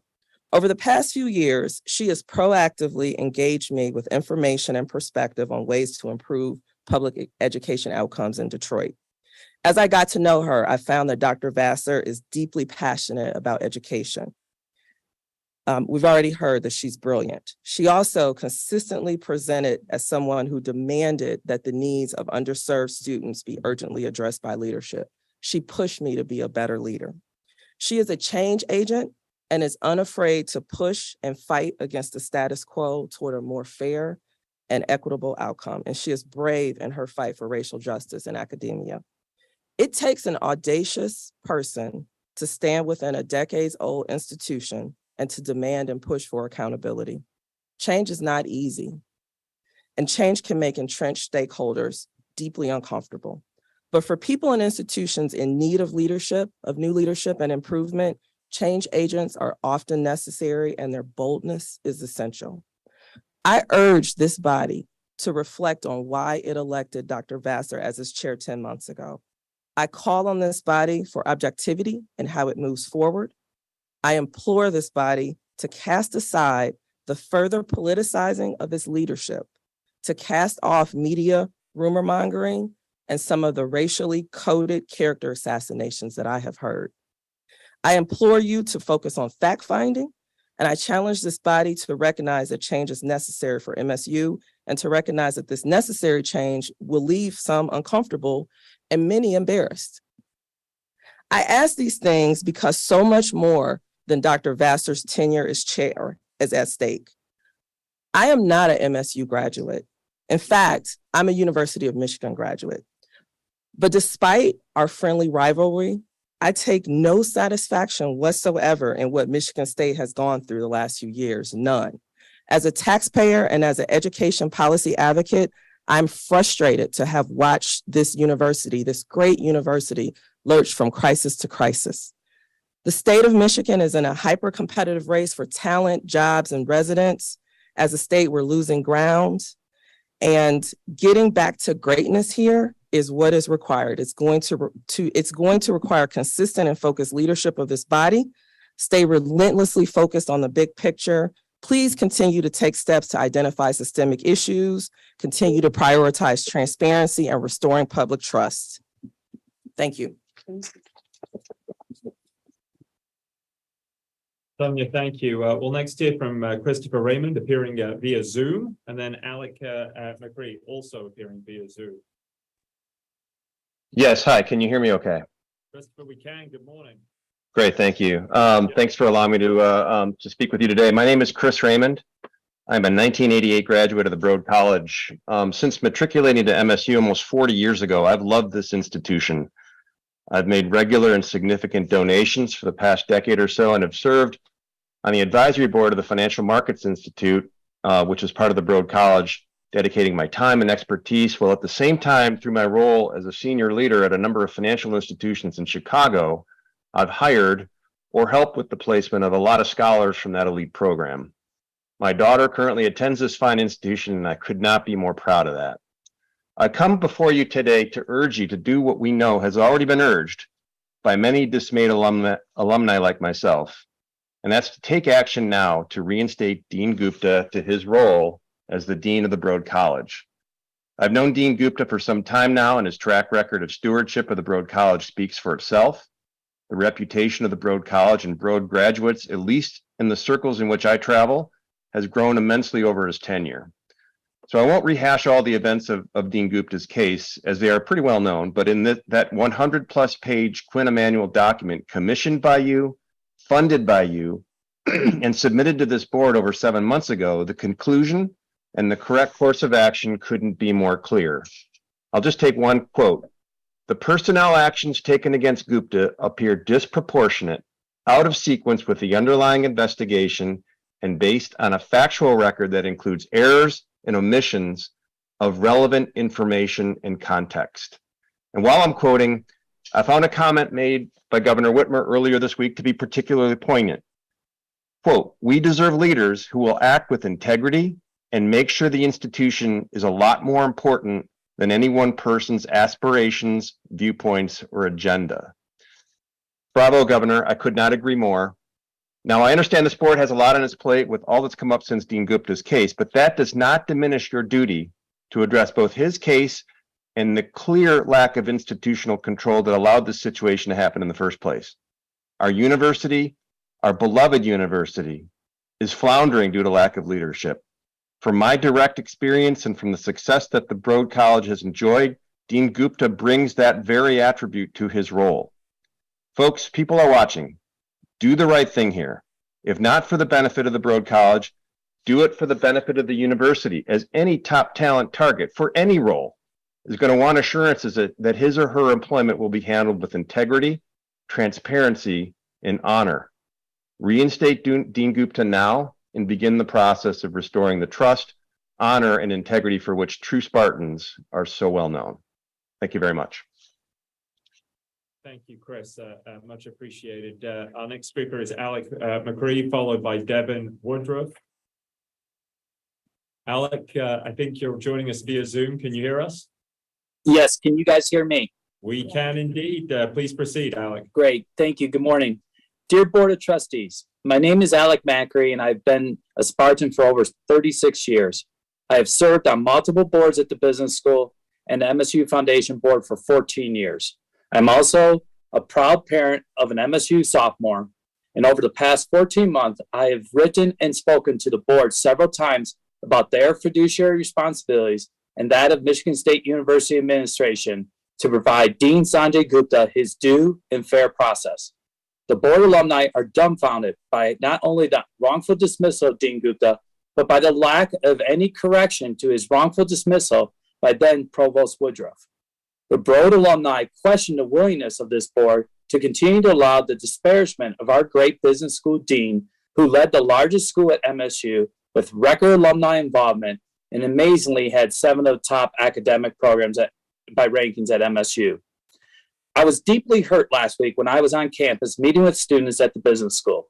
Students I spoke with still think Dean Gupta sexually assaulted someone because of the email they read from President Stanley and Provost Woodruff. This isn't the first time I've heard this. I heard it last fall from alumni who met with then Provost Woodruff and her staff. It wasn't until I forwarded them the Quinn Emanuel report did they see the truth. This university, the current administration, and the Broad College of Business still has not set the record straight. There was never a follow-up email after the Quinn Emanuel report came out stating the facts. There has never been a public apology to Dean Gupta and his family. This makes Broad alumni so disappointed in MSU because they know Dean Gupta is a great leader and a person of the highest integrity, which is more than I can say for the current administration, which has brought countless scandals and costly lawsuits to our university. I find it incredulous that the university has not settled the Dean Gupta matter when the facts are so clear.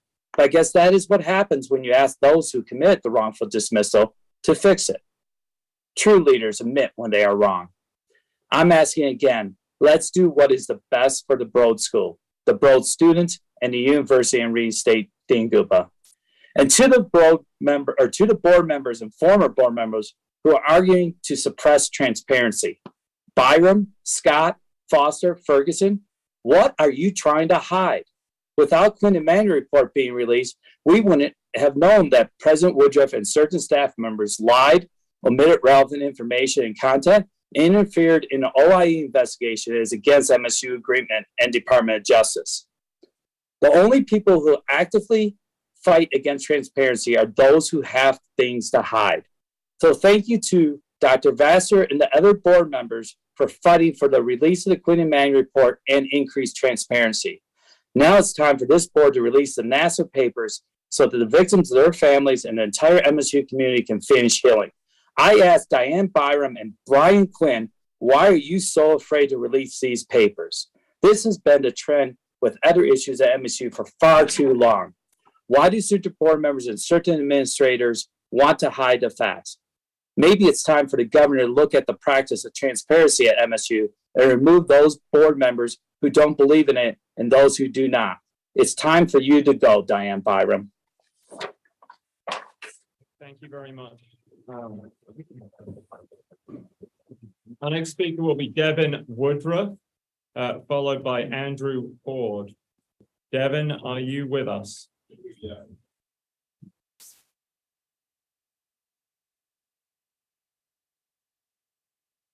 Good morning, Devin. Good evening, board members, faculty, staff.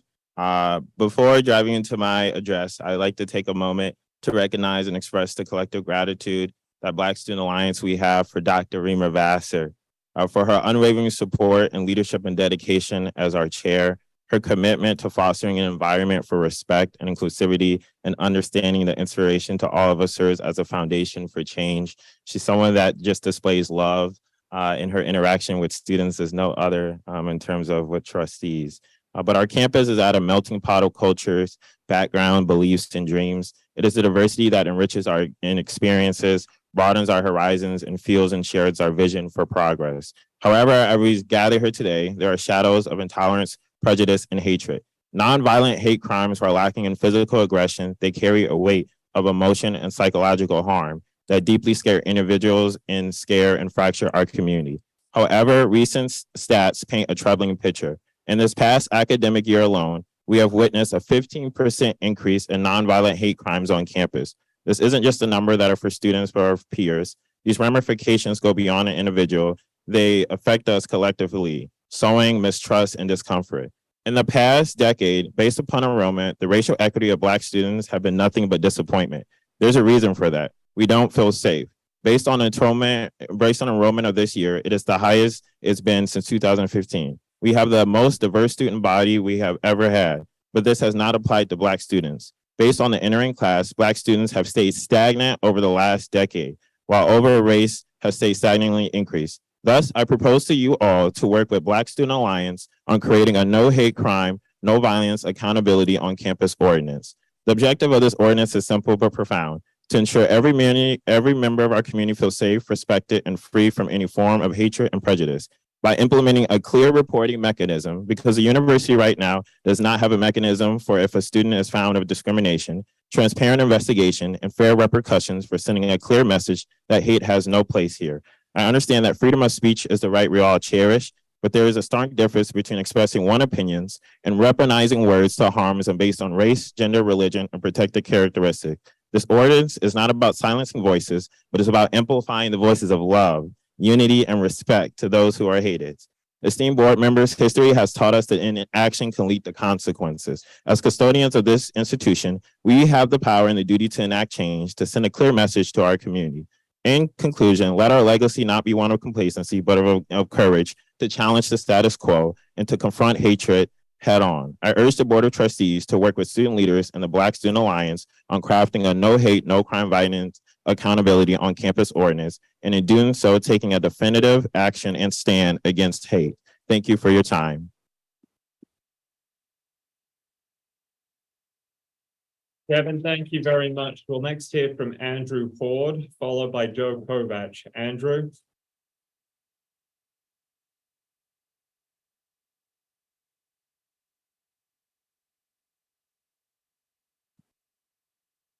Morning. Good morning. Interim President and Trustees, thank you very much for your time this morning. I'll be very quick with this. Joran Vandersloot came out recently in talking about the death of Natalie Holloway. That was 18 years. And seriously, in all that time, the parents of Natalie Holloway came out and made it clear what happened to that death. These survivors need to understand what happened with regards to the Nassar situation. The same thing, we need to know what happened with the Mel Tucker situation. This has now put yet another black stain on this institution. We cannot tolerate that anymore. And I hate having to answer that in front of all my friends, especially my U of M friends. So please, let's do the right thing. Let's release the papers. Let's get to the bottom of all those situations. Thank you very much. Very much. We'll next hear from Joe Kovach, followed by Tom Munley via Zoom. Good morning. I'm Joe Kovach, and I'm a recent alum. And I don't want to be here. I live 500 miles away. But this is embarrassing, quite frankly. Seeing the university in the news about sexual misconduct again is reprehensible. Trustees once again releasing individual statements to the news to get on the front page for a scandal is embarrassing. Our governor having to answer to questions about changing the state constitution to take the vote away from citizens and make your position appointed because of the absolute dysfunction of this board is extremely embarrassing. The entire community, alumni, students, staff, and faculty are deeply embarrassed of this university that we love so deeply. Every week, we are in a new headline. Every week, our degrees feel worth less and less.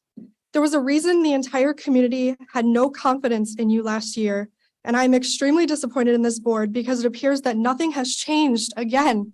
And I'm up here again, asking you to work together again. Get it together because this has never, ever been about you as individuals. This is about Spartans, and we deserve better. Start taking public votes. Start making choices for us instead of to protect yourselves or for your own interests. Release the 6,000 documents and learn how to function as a public board of trustees that we can trust, or just resign already. Thank you.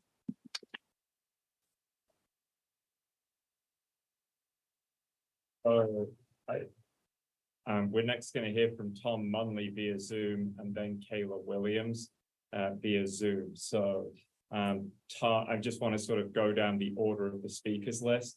And then with the capacity issues, we'll come back. I just wanted to say that I'm speaking for Enid Warren Moore. She wasn't able to get in on the Zoom. So I want to kind of go down the list and then we will come back. Thank you. Okay, thank you very much.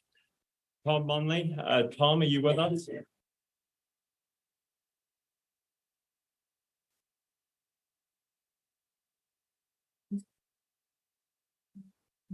Tom, are you with us?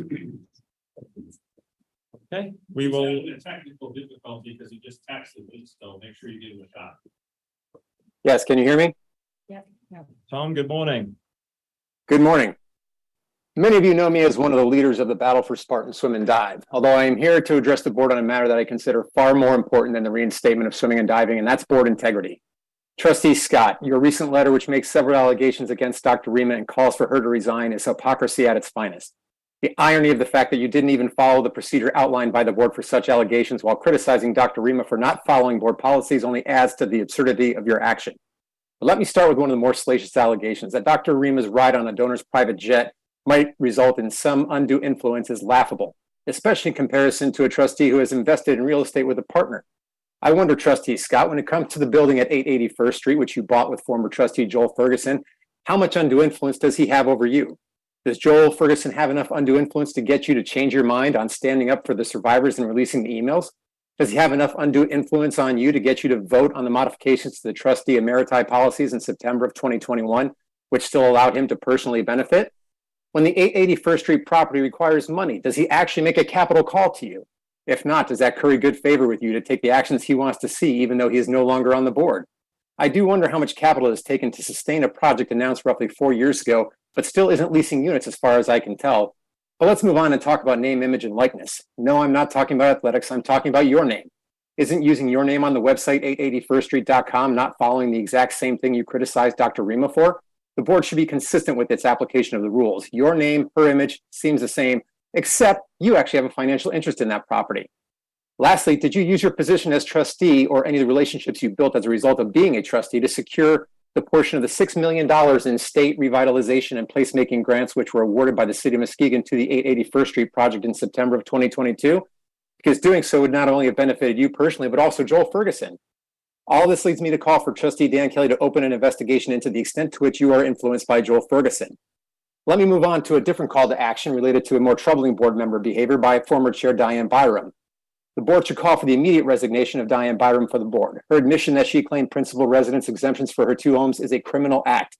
The Michigan Department of Treasury principal residence exemption affidavit contains the following statement. I certify under penalty of perjury that I own and occupy as a principal residence on the date stated in line 11, yada, yada, yada, and that all the information contained on this document is true and correct to the best of my knowledge. The penalty for perjury in Michigan is 15 years. You admitted you had 2 residences where you claimed the PRE. Thus, you have admitted you perjured yourself when you and your husband completed the PRE affidavit for your Lake Michigan house. This is not a paperwork issue. This is a criminal act. Any cleansing of the board should begin with Diane Byram. Anyone who's perjured themselves for their own financial benefit at the expense of fellow taxpayers should not serve on the board of a public university. Lastly, President Woodruff, I hope to see your name on the ballot next year. Your dealings with our group has proven that you're an excellent politician. All talk, no promises, and no real action. Telling us to go out and raise what would have been the third largest gift in MSU history, which became impossible with the Mel Tucker situation, makes me chagrined. On a brighter note, I'd like to thank Trustees Deno, Kelly, and Vassar for their continued measured leadership. You give us hope that all is not lost. And to Dr. Rema, keep fighting. Don't let the Byram Lansing cabal force you out. Release the emails, reinstate Dean Gupta, reinstate swim and dive. Just do the right things. It doesn't have to be this hard. Thank you.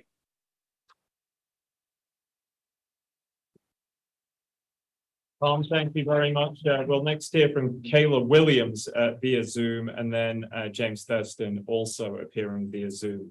Kayla, can you hear us? I can hear you. Can you hear me? We can. Good morning. Perfect. Good morning. My name is Kayla Williams, and I'm here on the third anniversary of the cut of the swim and dive programs to talk to you about the future of collegiate Olympic sports. For those of you keeping score, this is the 21st consecutive Board of Trustees meeting that the Battle for Spartan Swim and Dive has had speakers for. Admittedly, the diversity of speakers has narrowed, as this has become a far more politically charged issue than I could have ever imagined, but here we are. My overall message today is one of concern for the future of Olympic sports, but I must include a discussion of the swim and dive cuts as the most recent and relevant cause for concern in this matter. Why am I here? Why am I still fighting, right? I am here because I believe these opportunities provide more benefit to students than many of you can even know. It's no secret that football and basketball are the only two sports that generate any real revenue beyond tuition dollars non-scholared athletes pay. I understand how business works and that even in nonprofits like this university, revenue generation for reinvestment will be prioritized. At the rate things are changing in college athletics today, however, I have very real fears that the advancement of revenue generation will very quickly come at the expense of Olympic sports opportunities.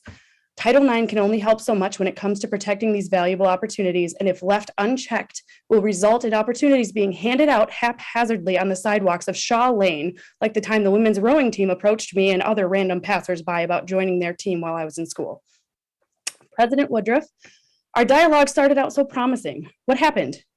After former trustee Foster declared that there was no path forward for reinstatement, we were so grateful for your willingness to engage with us mere weeks later on a phone call to dispel the inaccuracies that led to that statement. You had spoken with the student athletes at this point and communicated to them the need for $6.5 million in operating expense to go half and half with the athletic department to facilitate a return of the programs over a 5-year period. This seemed reasonable. Fast forward to an in-person meeting in June, and suddenly the ask had increased to $20 million to support facility improvements for the Health and Wellness Center. I personally raised concerns regarding this 3.5-month timeline ahead of us to achieve a 4 times increase in the initial ask, and in your optimism, you said that you believed we could do this.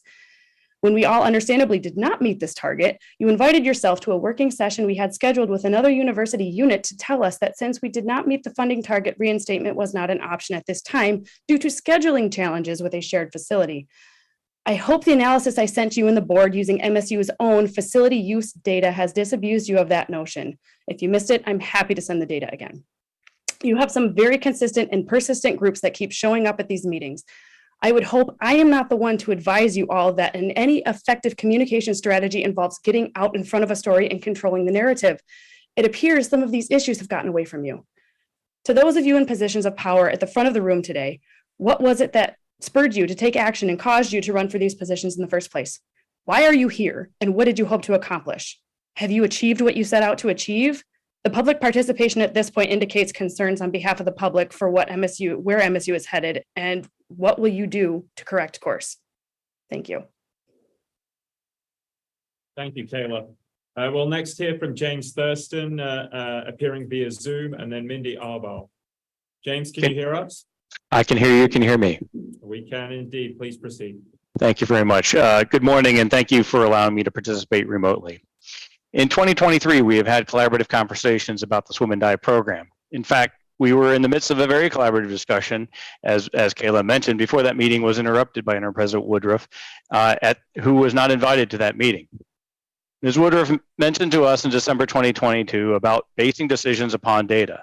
To that end, I've provided you with a pro forma budget for the reinstatement of the program based entirely upon Michigan, Ohio State, Indiana, NCAA FRS data, with the only inputs being MSU's own tuition and room and board costs. As we have said before, the program would indeed be profitable to the university. over the next 30 years at 60% in-state participation and $11 million total profit.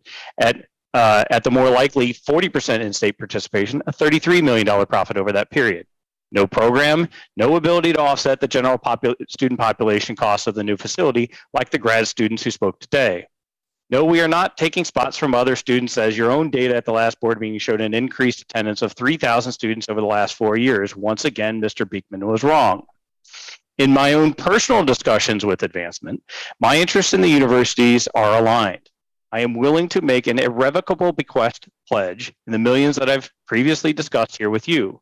However, for some reason, these do not count in the eyes of Ms. Woodruff, but asking us for one of the largest cash donations in school history is apparently okay. I have also provided to you in my submission the photo shared on MSU's Facebook page announcing the 2023-2024 rowing team, which shows roughly 75 rowers. Now, is it possible that these figures for last year provided to the Gender Equity and Review Director were 94 rowers? Maybe, but the more likely answer is that those figures were manipulated, since the NCAA women's rowing average is only 54 athletes. To my chagrin, it's incredibly disappointing that the nature of the GERD meetings were dubiously labeled internally as diversity, equity, inclusion efforts, and not what they really were. What is clear is that Jen Smith and Alexis Bresky will definitely have some explaining to do if, and likely when, this year's rowing participation figures miraculously show up in the 90s. These are the facts, and they're incontrovertible. We look forward to discussing these matters with the new president, as Ms. Woodruff has pulled her name out of the race. We have Olympic caliber coach, National Coaching Association support, a budget, and a pool that can be funded in part if Mr. Howell or Mr. Gore are encouraged to get in a room together. All we need is 3 letters: yes. Mr. Deno, as chair of the search committee, we have no doubt that you will help MSU select a collaborative president willing to advocate for change. Finally, Mr. Kelly, Mr. Deno, and Ms. Pierce, in your tenures, you have all seemed to exuded professionalism, calmness, and patience that many would be wise to learn from you all. In particular, Dr. Jack Lipton and the rest of the MSU Faculty Senate. Thank you. Thanks. We'll next hear from Mindy Arwell, followed by James Phelan, both appearing via Zoom. Mindy, can you hear us? Good morning, I can. Can you hear me? Yes, we can. Please proceed. Thank you. Good morning, Spartans. It's a tiny bit surreal and a whole lot frustrating, as I'm sure some of you would agree, that the battle for Spartan Swim and Dive representatives are still here more than 3 years after our program was cut. I plan to use my 3 minutes this morning to address, well, most of you sitting on that side of the table, to review the substantial progress our group has made raising millions of dollars, securing swim consultants and pool experts, and collaborating with MSU officials to figure out how to use our funds and expertise and bring back the 99-year-old swim and dive program. But it's become clear of late that there is a leadership void on your side of the table. So I'm not going to waste my comments on those of you who hold your personal grudges and political hierarchy above the needs of the MSU community, who make empty promises in exchange for endorsements and temporary peace, all while circling the wagons around the Michigan State Old Guard to protect your positions in power. We are also chagrined, President Woodruff. Instead, I want to address the future of Michigan State. Our university's next president is likely tuned into this meeting, as are the individuals ready to run for the Board of Trustees. To quote a classic film about making hard choices for the greater good, future MSU leaders, you are our only hope. Needless to say, you have a lot to catch up on. The last decade here has been an example of how not to run a university. Yet beyond the series of horrible decisions, systemic obstruction, and blatant deception, there is a solid foundation here in East Lansing. In a quick scan of the Michigan State mission statement, you'll see words like solution, engagement, transform, and innovative, which actually appears twice in the mission statement. Our founders valued innovation because they understood that a truly outstanding university must continue to grow and improve, to solve problems instead of sweeping them aside, create opportunities instead of closing doors, face difficult situations instead of hiding behind lawyers. The foundation upon which our beloved school was built is strong. It has withstood many sins of the past and present, and I remain hopeful that you, future leaders, will break down the walls erected by your predecessors, let in the light, and rebuild Michigan State one value at a time. Solve these problems, transform student lives, engage with the innovators, and return MSU to the echelon of excellence from whence it was born. It's a daunting challenge, no doubt, But there's a saying here that has carried us through some pretty tough stuff. Spartans will. And we know you, the future leaders of MSU, will see the passion and promise on our side of the table and will work with us to rebuild and re-engage the many who have turned away from Michigan State because of your predecessors' actions and inaction. You, future leaders, have our resources, our partnership, and our support. And together we can resurrect not only a varsity program, but an entire university. Go green. Here from James Phelan, followed by Soba Saeed. James, can you hear us? Yes, good morning. I can hear you. Fantastic. Please go ahead. Good morning. My name is Jim Phelan. I'm the parent of an alum, a former swimmer. She'd been at MSU only 2 months when Mr. Beekman cut the program. She graduated last May. That's how long we've been at this. You might think that her graduation would end my participation in the effort to reinstate Spartan Swim and Dive. But no. I addressed this group about 1.5 years ago, explaining how I was taken with the notion of Spartan's will, which I first heard during a tour for prospective students. Professor Woodruff, you recently emailed us a new MSU ad that featured Spartans who are making a difference in the lives of others. I'm here this morning to let you know that you've just heard from Spartans who are making a difference in the lives of others. Your alums, those who spoke before me, have worked tirelessly for the last 3 years to reinstate the varsity swim and dive team that was so important to them because they know varsity swim and dive is so important to so many. You can find these alums on a video call most Tuesday nights at 8 p.m., a schedule they've kept for the past 3 years. As you've heard from your own alums, our experience with President Woodruff does not reflect the cooperative collaboration that is the supposed hallmark of Spartan's will. We were an unreasonable fundraising goal and a tight deadline. President Woodruff describes this process in an email to us as the collaborative manner in which we work together toward the goal of restoring the swim and dive program. But sadly, her words do not make it so. I'm here this morning, as I've been at every board meeting since Mr. Beekman's decision, either in person or watching on Zoom, to let you all know that we'll keep working toward the goal of reinstating varsity swim and dive. You need to know who you're dealing with. Swimmers are swimming back and forth, staring at a line at the bottom of a pool in pursuit of small time improvements over a season. Some parents take their kids to practice before dawn and sit through 3-hour swim meets to watch an event lasting less than a minute. In short, we're committed, we're patient, and we know that goals are achieved through persistent effort over the long haul. I was excited to learn earlier this week that the search for a new president is entering the final stages. We look forward to working with that person as we continue on our effort. Before concluding, I would be remiss in not addressing the bravery of the sister survivors who continue to address this board. Please listen to them. Thank you.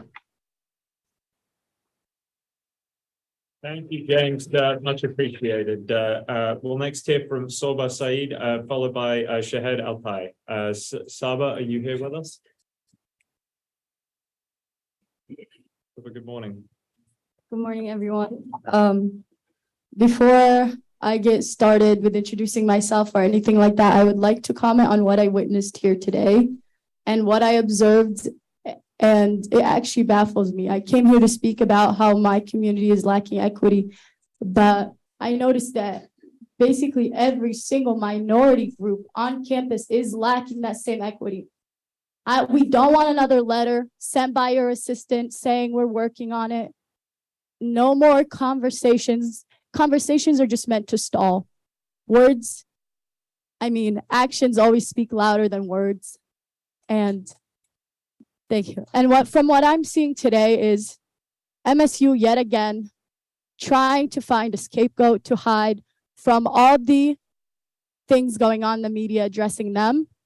And what I've seen from what students spoke is that they are telling you that a person on this board is the only person that's ever stood up for them, that's ever fought for them, and that's ever called out the lack of equity that they are facing.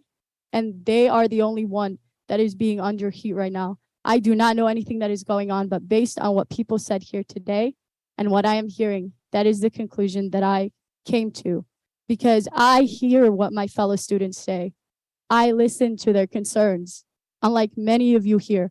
Again, lack of equity does not go for students. Actually, it is on the Board of Trustees, holding different members to different standards. That is something. Also, you do not get to decide whether those documents are released or not. They are not about you. They are about people here who came to talk about their trauma year and year again. How long are you going to deny them that? What are you hiding? If there is a reason, say it. Don't just say you cannot. Don't vote against it. Let the students vote against it if you care about our voices and if you're encouraging us to have that conversation. Again, my time is almost up, but I will continue because I didn't even get to comment on what I have to say because of how messed up things are and how badly you've done as a job to carry this university. I'm extremely disappointed. I am not proud to be a Spartan. I am not proud to go to the school. And if I could, I would not. Again, I am addressing my concerns now because my name is Saba Saad. I'm a Palestinian. And oh, yep, I said Palestinian. And yep, I condemn Hamas, as we said over and over and over and over again. Gaza is facing a genocide. We are all watching a genocide. And by the way, if you want to argue genocide with me, the definition is the deliberate killing of a large number of people from a particular nation or ethnic group with the aim of destroying that nation or group. That is a genocide. Whether you agree politically, not politically, religiously, that does not matter when you are seeing children dying, children bombed, children knowing when they're asked and interviewed, what are your dreams to be when you're older? They say, kids in Gaza don't get to grow up. Shame on you. And shame on you, President, for coming to our visual that was in honor of a 6-year-old boy that was stabbed 26 times. 26. 6-year-old as he went to give his landlord a hug. And you stayed for 5 minutes. You didn't send an email. And actually, let me hold you. Actually, my favorite thing to do is what you said, I'll use it. In the email, in the statement that the university released about Israel and Hamas, you did not first say Palestine.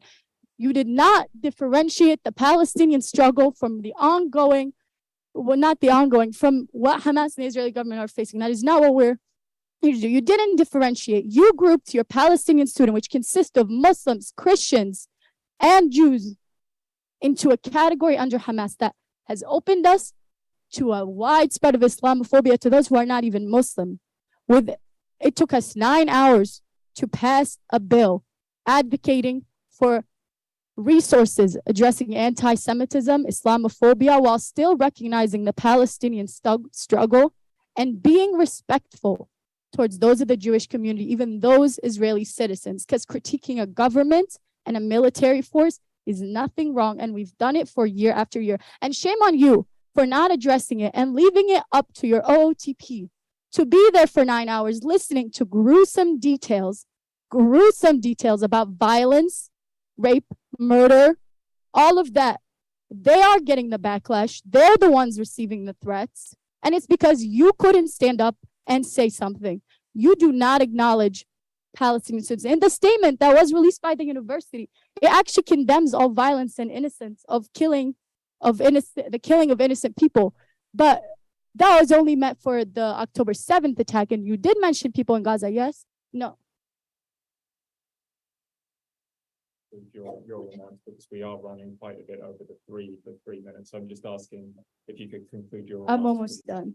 Please, Yep. thank you.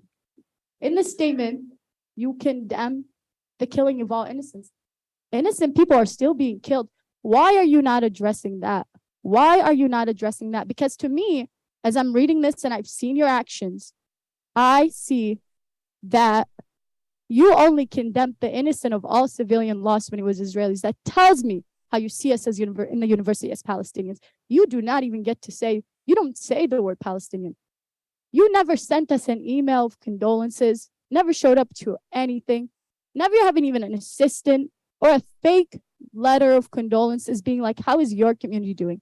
It is not up to our students to advocate, study, do our work, get jobs and all that. You have to do some part too. I mean, as president now, you do. And this is not only affecting us mentally as we are talking and looking at the news, it's affecting our academic journey.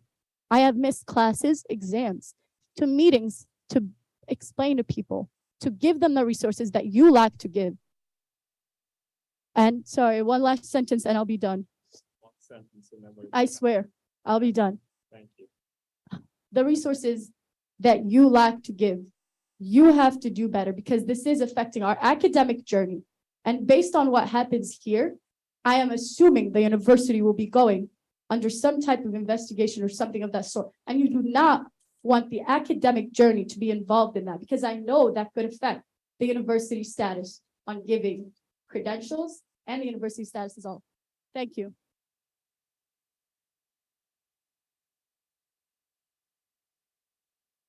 From Shahed Al-Pai, followed by Yusuf Abbas. Shahed, good morning. Shahad can't be here today. My name's Elisa. I'll be speaking on her behalf. And I just want to preface by saying this is just coming from me as a student and not in association with any other jobs or positions I might hold. Do you have a statement from Shahed? Yes. Yeah. Is it a statement from that individual? Yes, it is. Please proceed. Please keep within 3 minutes. Okay, I would like to have some of my time back though for answering those questions. As a Arab, okay, as an Arab and Muslim woman, I just want to say I am so tired. My community and I are so tired. We keep seeing our people getting bombed and murdered abroad. There is an ongoing genocide against our community and no one has even tried to make sure that we feel safe. No one's tried to make sure that we feel comfortable or like we belong. We've been the ones reaching out. We've been the ones to take the first step that administration should have taken years ago. The Palestinian genocide is not new. The ongoing apartheid is not new. The erasure of Arab students on this campus is not new. We have gotten death threats. We've been stalked. We've had our jobs threatened. We've been called terrorists. All this, not just by other students, but by faculty, staff, parents, and alumni. There is no other way to describe this besides racist, Islamophobic, and xenophobic. I ask you, why must we put our own grief and pain aside in order to beg for humanity? Why must we constantly have to beg others to recognize our personhood and rights to exist? We're disappointed in this university. We have no confidence that this university has our best interests in mind. We stand with every single person here on this campus and around the world fighting for justice. So we will not be silent, not now or ever, even when the university puts us down. We were horrified by the image of Hitler that was put up at the last game. It was shameful and the university should be held accountable. And we all unequivocally condemn the disgusting situation and any other hate our Jewish peers are experiencing. There is no intention to diminish anyone else's thoughts, feelings, and histories, but this needs to be reciprocated. The university needs to be held accountable when the rhetoric it uses erases Palestinian memory, history, and struggle. Why did the university fail to use the word Palestine in its original statement? Why did members of the administration present here use the phrase, light must push out darkness? Many of us found that line in all its shortness reminiscent of a now deleted tweet by the Prime Minister of Israel that states, this is a struggle between the children of light and the children of darkness, between humanity and the law of the jungle. I ask all of you, am I the child of darkness? Are we the children of darkness? Are we these animals of the jungle? And are we the ones that are getting pushed out to make room for the light? Because if that's the goal, trust us, it's been achieved. And we are not proud to be Spartans. We are not proud that no one is speaking for our issues, not even anyone today besides the members of our own community, because these ongoing struggles are not new. We deserve protection too. We deserve to be acknowledged and to be treated with respect. And the university must act on all the issues brought forth today and the ones that will continue to come forth. The university must acknowledge the existence of Arab students on campus rather than erasing our identities by calling us white. Our struggles are real, we're here, and we're not going anywhere. Do your job, especially those of you on the board that identify as Arab. God forbid one of your students get murdered in a hate crime or kills themselves due to harassment and bullying. It's happened around the country and on college campuses. Even my own sister's school has been on lockdown because of the threats they've gotten for standing with Palestine. We must act now, taking action to prevent further words and acts of hate on our campus, rather than following the MSU trend of reacting after travesty hits. This board, administration, and the university's plethora of failures are more than disappointing, but at the same time, never surprising. Do your jobs, resign, and we are not proud to be Spartans. Please do your jobs. That's it. Thank you.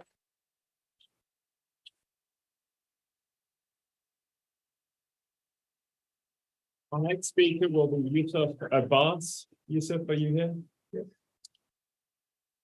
Good morning.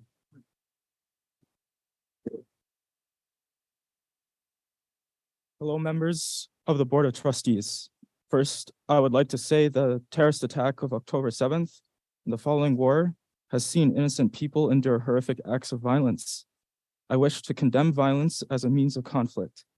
As a student of Palestinian descent, I believe this conflict can be resolved with open dialogue between Israelis and Palestinians. I believe that a lasting peace that seeks justice, understanding, and security is possible. However, I am concerned that this open dialogue will not be seen given events over the last few weeks. In Europe, as well as multiple American states, voices of Palestinians and those who support Palestinians have seen an infringement of our civil liberties. People have been harassed, doxxed, and threatened for standing against injustice. People in my community have grown fearful that we are being silenced and that speaking for Palestinians is to risk your career and safety. Next, I would like to highlight the experience of my family, who are Arab citizens of Israel. The government of Israel over the last few years has acted in a more authoritarian, anti-democratic manner, impacting Palestinians and Israelis. The current government of Israel features not one Arab cabinet member in a country that has 21% Arab population. Cabinet ministers such as Bezalel Smotrich and Itamar Ben-Gvir are known even in Israel for their racist views towards Palestinians. Laws such as the nation state and admission committee bills have only reinforced the decades of discrimination and systemic inequality the Arabs face in Israel. The nation state law was passed by the government, a law that has been used to enforce the separation of people. Quoting a newspaper from Israel, the Times of Israel, a judge presiding over a lawsuit challenging the law said, "The development of Jewish settlement is therefore a national value, one anchored in a basic law. It ought to be an appropriate and dominant consideration in the array of municipal considerations, including for the issue of establishing schools and funding transportation." All of this demonstrates a simple fact of life for Palestinians in Israel. Arabs are essentially second-class citizens in their own native homeland, discriminated against in a manner that is reminiscent of the Jim Crow era. I implore this university to act, take a stance to protect and recognize the rights of its Palestinian students. I also urge this university to acknowledge the plight of the Palestinian people. Thank you. Thank you very much, Yusuf. We will, as I stated earlier, go back just to see if there are other speakers who have since arrived. So I will quickly do this. Dr. and I will do it in order. So thank you. Dr. Christy Poitras, Nathan Fettis, Candace Montgomery, Javon Simmons, and Enid Warren Moore. So thank you. No, thank you. And please, could you state your name for that? Good morning. My name is Tracy D. Jefferson, and I'm speaking in place of Enid Warren Moore. Good morning, Chairperson Vassar, Michigan State University Board of Trustees, and the audience here this morning. Thank you for allowing me to address the board this morning as not only a concerned constituent, but as a concerned sister, friend, and soror and supporter of Chairperson Dr. Rema Vassar. Before I begin, I'd like to make it clear that I am a Bronco, but I stand here in support of the Spartans. I stand in support of what is right, what is just, what is good, and so does Dr. Rema Vassar. I was disturbed after reading the article published on October 22nd, where another trustee, also one of our sorority sisters, is calling for the removal of Chairperson Vassar. The article accused Dr. Vassar of bullying and plotting. I have personally known Dr. Vassar for almost 30 years. Bullying and plotting has never been two words to describe her. Dr. Vassar is honest, giving, caring. She puts others before herself at all times. She is a true public servant. She is not a bully. She holds others accountable and asks the hard, necessary questions and demands answers. She doesn't plot. She gets things done. I ask that Dr. Vassar has the opportunity to address the allegations made against her and to clear up any misunderstandings. I also ask the board to vote against any actions for the removal of Dr. Vassar from her seat. MSU needs Dr. Vassar. We need Dr. Vassar. I support Dr. Vassar. I ask that you all support her as well.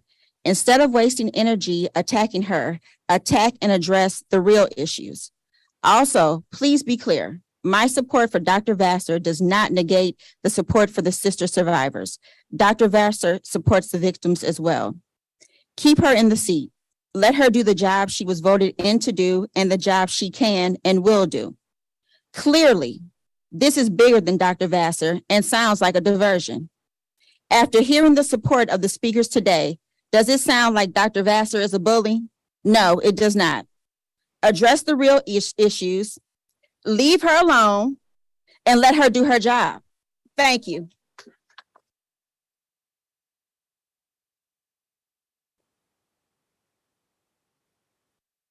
Interim President Woodruff, that concludes this morning's public participation on items not germane to the agenda.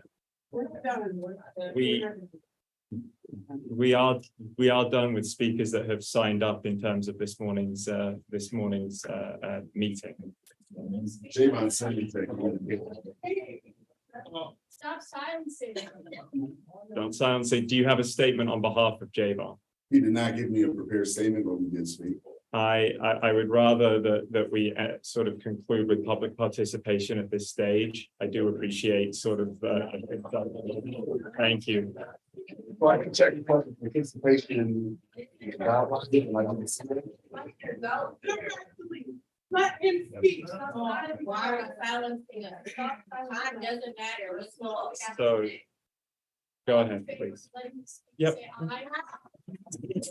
Please go ahead. Oh, well, I appreciate the vote. Please proceed with brief. Thank you. Certainly, it's not my intent to cause that. I am not going to really get into the issues that have been discussed, but I want to share a perspective. I'm not Javon Simmons. I'm Lucius Vassar. I'm a two-time graduate of Michigan State University. I have a daughter who is a student, and I have a daughter-in-law who is a graduate. I'm here because I want you all to recognize the pain that you're hearing and to give you some context. Our children that have been here at this university are experiencing the same things that I experienced when I got here in 1987. They're the same things that led to a number of my friends to this day to come and occupy this building until their voices were heard. I encourage all of us to really work to try and address those issues. Clearly, you know that I'm supporting unequivocally your board chair, but I also support your interim president. I also support many of you as I have in your previous careers and in your roles here, but I support you in doing the work that really benefits the members of this community. When Dr. Rema wanted to take this opportunity to serve, for those of you that know my background, I've worked in this space. It's not new to me. I've worked in the state legislature. I've worked in local government. I've worked as a lobbyist at the state and federal level. And I honestly didn't want her to do it because I know the ugly side of it. And it's her love for students that is genuine that you're hearing here. It was not something that had to be manufactured or orchestrated because she has spent time with them before now and shared with them, as have I, because I saw what Black students were experiencing here and it looked too familiar and my children were experiencing it. So please, if we can just take a moment to take a breath, to really think about how we can really and truly serve this university. Finally, love has been talked about a lot. In a lot of the comments relative to the issues of the day, people have said that they've been motivated by their love for the university. Love is a verb. It's action. It's what you do. It's what you don't do.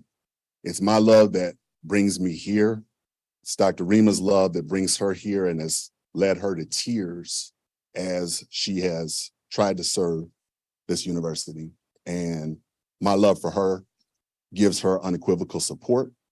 I need you to know publicly in this setting that I have your back. I always will. Keep doing what you're doing.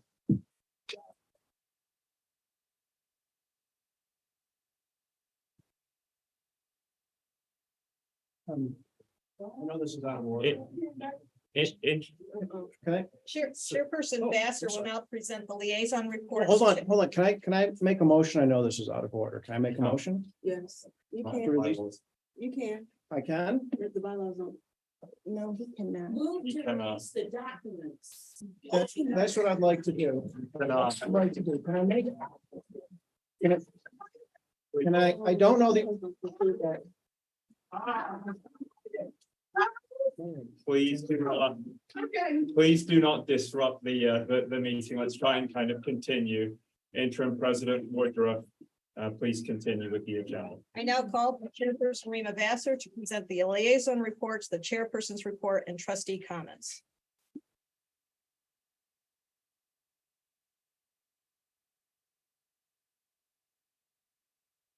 The chair can recognize people who want to make a motion according to our rules.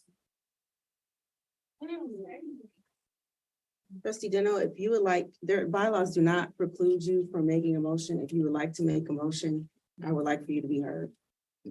You cannot add a motion according to the board's bylaws from the floor like this. So please proceed with the report. Does not preclude that.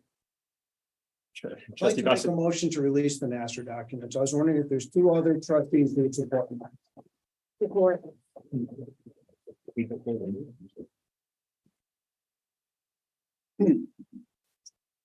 Well, all right, I'm going to make a comment with regard to the motion.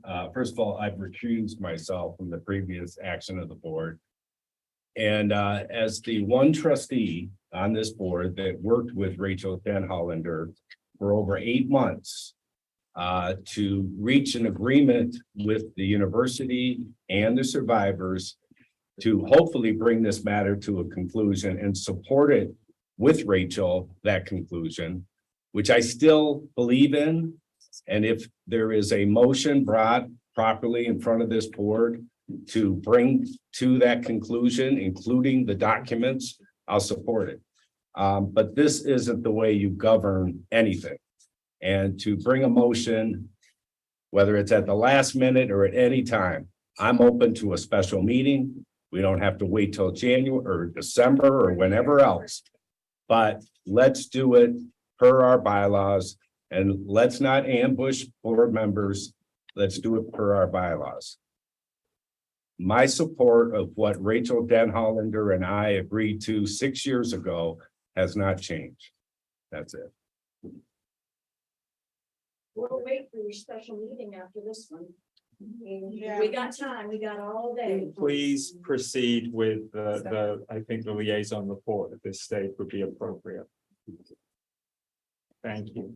The motion on the floor is. There is no valid motion. The motion has been supported. Dr. Rema, Did you I make a appreciate motion? that. We should proceed with the meeting.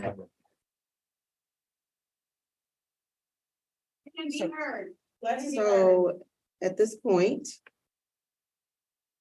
Trustee Deno, I apologize for not being able to honor your wish for transparency in this moment. I am not the parliamentarian, so I cannot run the meeting.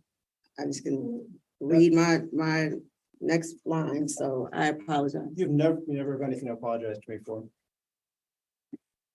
Next is the public participation, liaisons report, chairpersons, and comments. So we have the student liaisons. All of your reports.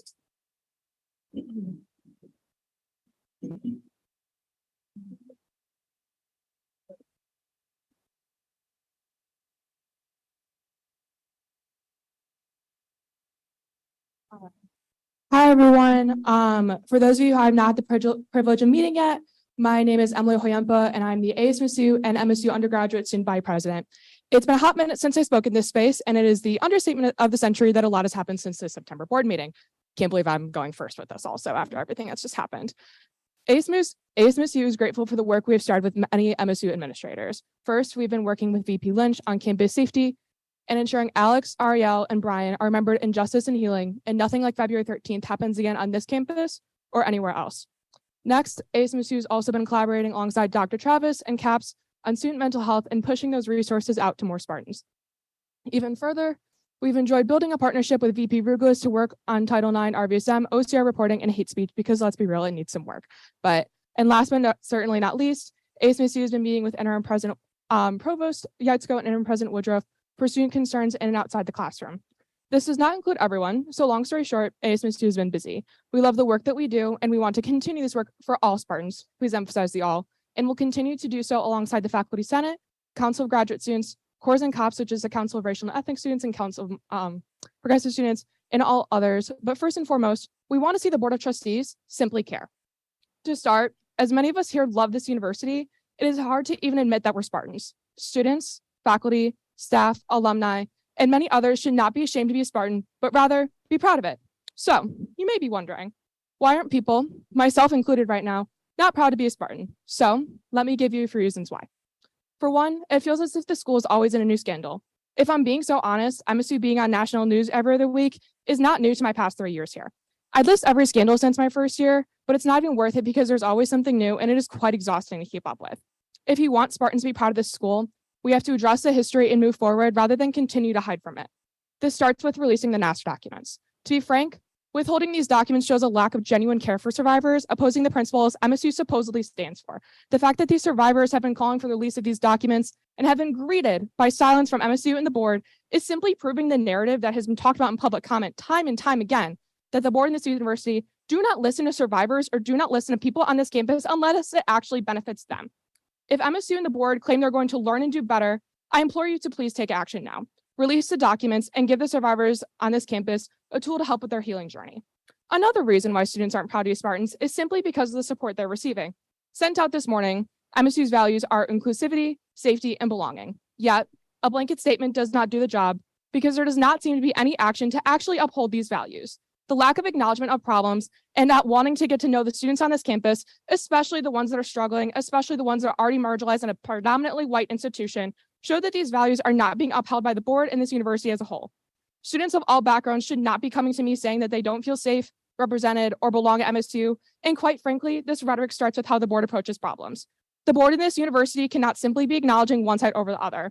Everyone at this university needs to approach problems and concerns with an equitable lens and solution, rather than thinking they already know what is best for them. Even with that, when problems are acknowledged, no one is actually stating the lack of equity and safety that is already present here.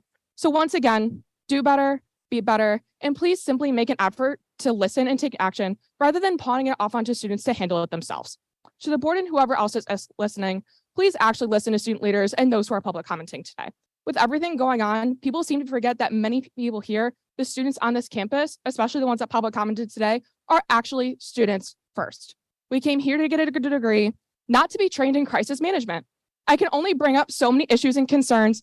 And with that, a lot of the issues I brought up are simply because my fellow Spartans do not have the representation here to do so. We have and will continue to ask for a student vote. And we also continue to push for a Cores and COPS liaison seat to the board, because if you're not doing your jobs and representing us, who will?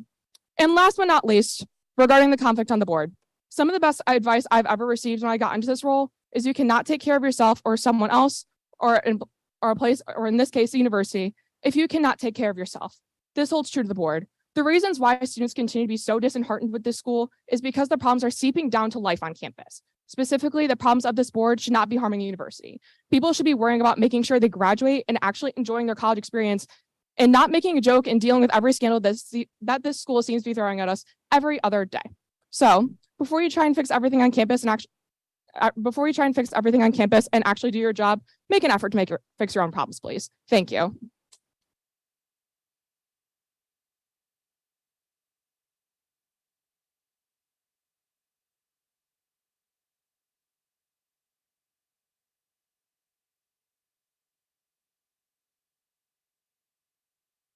Hi, everyone. In case you don't know me, my name is Maddie Dallas, and I'm currently serving as the at-large student liaison.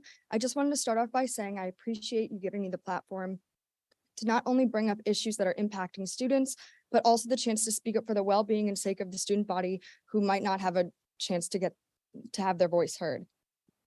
I think it is safe to say that this past month has been an incredibly chaotic one filled with many different issues, both within and outside of Michigan State.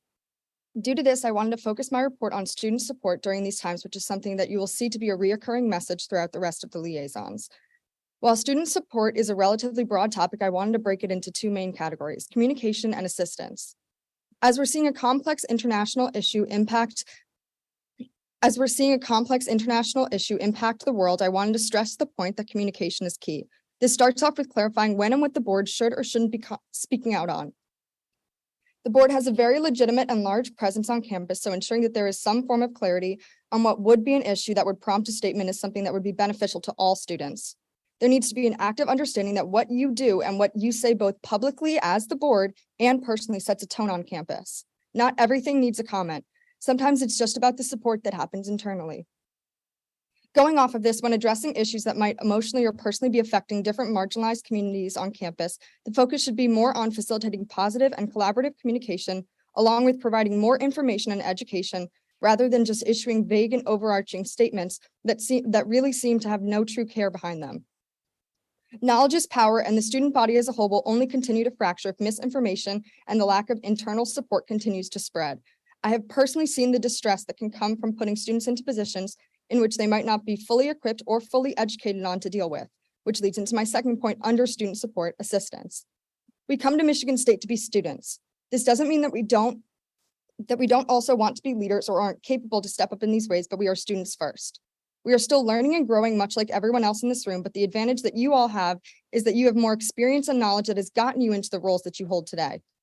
Michigan State is a diverse university, and because of that, we need to ensure that all communities are getting a voice and feeling as though they are being supported by administration. Student leaders are having to put out much bigger fires than the ones that might pertain to their specific job titles due to larger issues going on within the university and the world. I've seen and heard from many different students across campus in these past few weeks. They've fallen behind in school, felt as though they've been completely overwhelmed, or just having trouble managing all of their responsibilities. This should not be the case. There are many things that can be done to help bridge the gap between the board, administration, faculty, and students that could positively help student leadership in the present, but also in the future. I think it would be a step in the right direction to create some sort of leadership initiative for the board members, university officials, and faculty members to create a strong relationship between different student leaders across campus. They would become a support for the student when they need a soundboard or just someone to step in when things get to an extreme, as we've seen happen recently, because at no point in time should students ever have to feel as though a position in which they have willingly and happily stepped into is taking a toll on their mental health. This initiative would also help facilitate positive collaboration and open conversations in a more conducive environment to students, as well as even help students look into the future by preparing them for life outside of college. I'm excited to continue to develop this idea with you all and continue to work to advocate for the success of the student body. Thank you.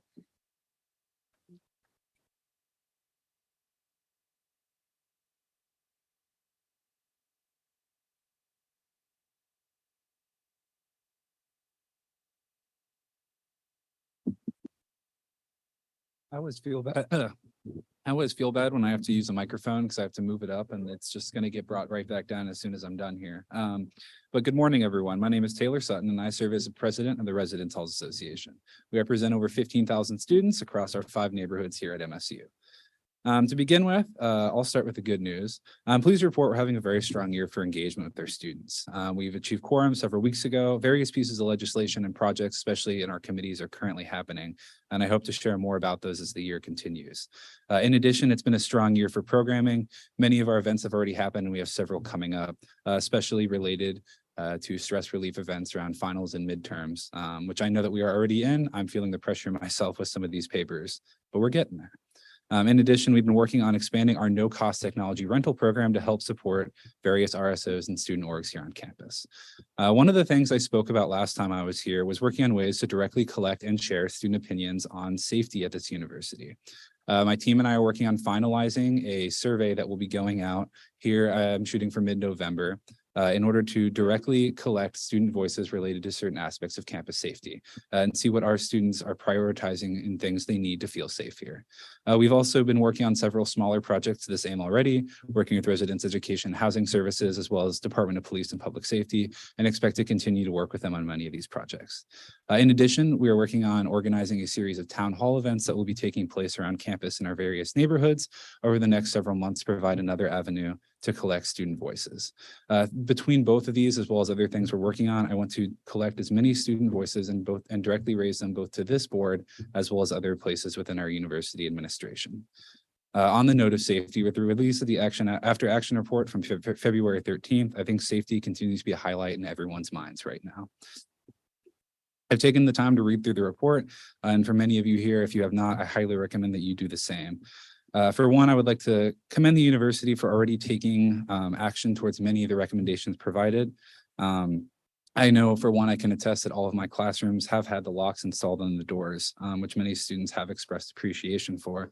But I would like to reaffirm that there are more changes that need to come, and I hope to see them happen. And the Residence Halls Association is willing to continue to work alongside our campus partners to help make that happen and to help make students feel safe here.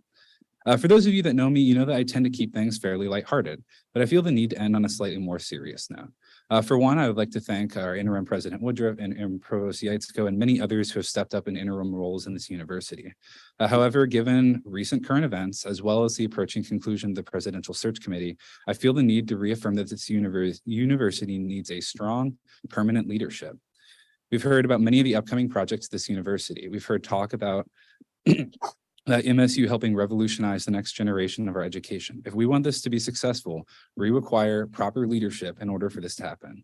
Board members, please, as the Presidential Search Committee draws closer towards its conclusion and that deadline, and as various issues both within the board and externally continue to unfold around us, remember that we as students and as a broader university need you to make the right decisions for our success.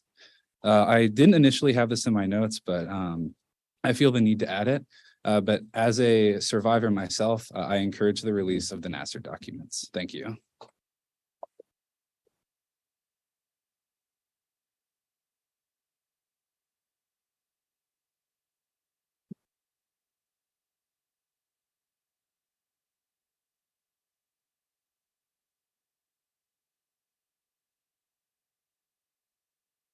The microphone does not have to be lower for me.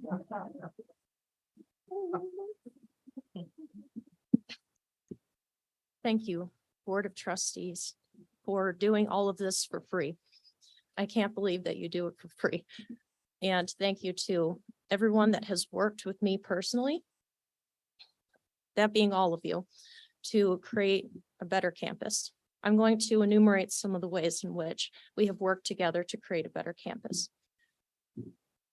The Council of Graduate Students is happy to announce that we have passed a resolution supporting the creation of a recreational and wellness center relief fund. Whether it is a scholarship or whatever is not yet clearly established. Our hope is that this fund will provide financial stability to graduate and professional students who are not currently exempted from paying the recreational and wellness center fee, which totals $340 a year, and which you heard about earlier today from the GEU. We are very excited to be working closely with the MSU administration to provide these funds to our students. The war in Gaza is one of several distressing situations Palestine, affecting the mental health and well-being of the graduate and professional student body. In response to this, COGS has agreed to work with Dr. Alexis Travis to help us incorporate trauma-informed practices into our organization's leadership. We believe that this partnership will benefit our community both now and in the future. Free Palestine. Regarding the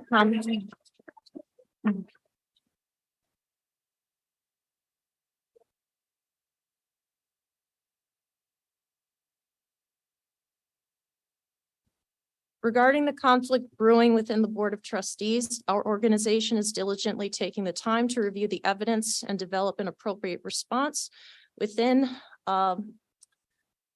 input from our constituents. However, my hope is that the Board of Trustees can resolve this conflict and function in a manner that is civil, constructive, inclusive, and transparent to all elements of the university. We need a board that can work together to solve problems and build trust with the MSU community. I just wanted to fly my peace flag real quick. Thank you.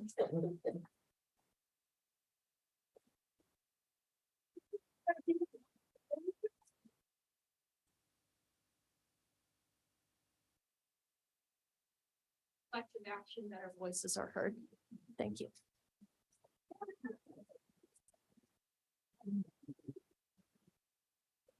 Thank you, students. Thank you for your input and your leadership and your time. We will now hear the faculty liaison report.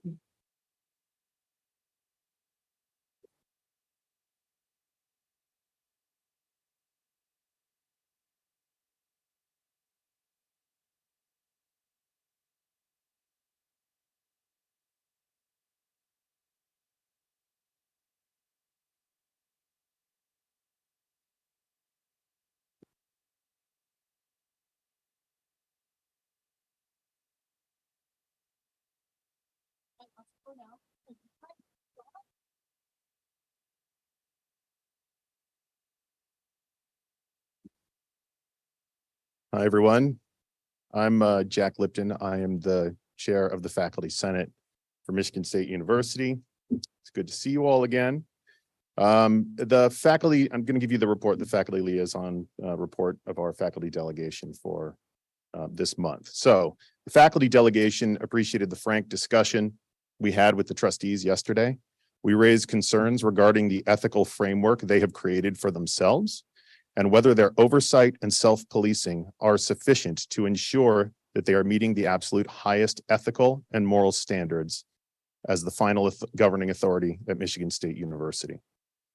As we mentioned to the board, many of us have concerns about choosing a president in the midst of the board chaos that we have observed here and in the media. We even discussed suspension of the presidential search. We advised the board, as we did 1 month ago, that drastic wholesale changes to their ethics and conflicts of interest policies are desperately needed. We shared the Faculty Senate resolution in advance of our vote last night. We warned that specific incidents and actions outlined in Trustee Scott's letter regarding Chair Vassar, which did occur, violate the criteria of MSU's accrediting body, the Higher Learning Commission, or as I will say in the future, HLC. You know, I respect Dr. Vassar's desire to do great things at this university. I know she wants to fight for students, but she can also occasionally not necessarily meet the high ethical standards that we expect from the chair of the board. Both things can be true. Her intent could be, excuse me, I'm speaking.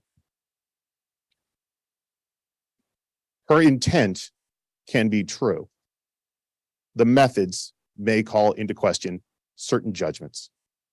As a result, last night, Faculty Senate passed a resolution voted 52-4, which stated, whereas Board of Trustees Chairperson Rema Vassar allegedly inappropriately interfered with matters delegated to the administration, appeared in an advertisement for the private wealth management firm Spartan Wealth Management, founded and managed by a former trustee, traveled on a donor's private jet and dismissed suggestions that her conduct was not consistent with the university's standards, and Whereas MSU is accredited through the Higher Learning Commission and must comply with its criteria for accreditation policy, which states in relevant part 2C4, the governing board preserves its independence from undue influence on the part of donors, elected officials, ownership interests, or other external parties.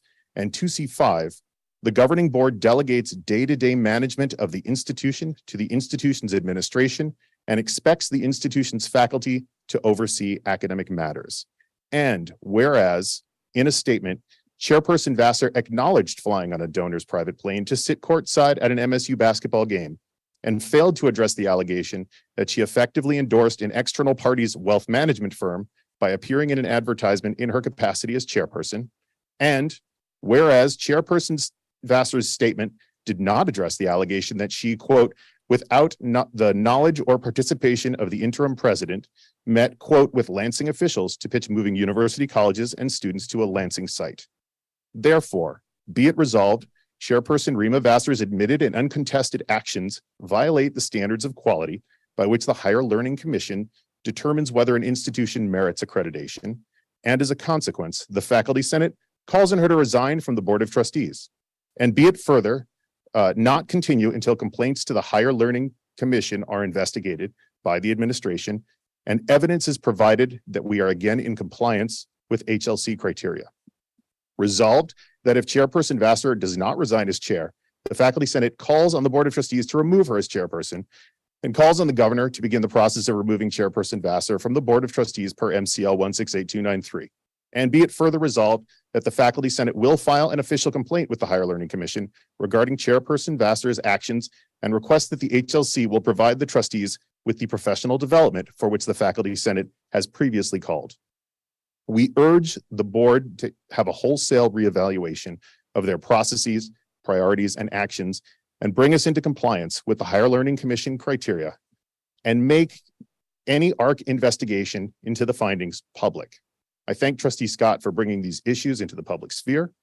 Finally, I would like to read a statement from our Faculty Senate Chair Emeritus and Presidential Search Committee member, Dr. Karen Kelly Blake, Associate Professor in the Center of Bioethics and Social Justice, who is here with us today.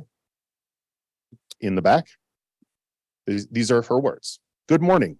Thank you, Trustee Scott, for your courage in exposing the continued deterioration of board functioning. You have depicted a pattern of behavior that reveals the board, as the governing body of Michigan State University, is in freefall. The no confidence votes remain in force from all entities at this university. The Michigan State University Board of Trustees has continued to destabilize the university through its lack of transparency, failed leadership, continued gross overreach, and violation of its own code of ethics. The board's fiduciary duty is to put the school first above any personal interests, but its perpetual chaos and failures in leadership are actively endangering Michigan State University's accreditation and its efforts to attract exceptional candidates for the presidential search. Earlier this year, I had the wonderful opportunity to be the keynote speaker for the College of Human Medicine Student National Medical Association Cultural Celebration. The association supports underrepresented minoritized medical students. In my keynote, I emphasized to students that they were unapologetically qualified to occupy the spaces at CHM and at this university. It is beyond me that, a few months later, I am in the unenviable position of having to tell the MSU Board of Trustees that you are, in fact, wholly unqualified to sit on this board. You are not qualified when you fail to learn from past behavior, when you dismiss learning and professional growth opportunities, and when you refuse to admit to mistakes and missteps. You're not qualified when you are afraid of litigation and you are subservient to the donor class. Not qualified when you disregard the harm you continue to perpetuate.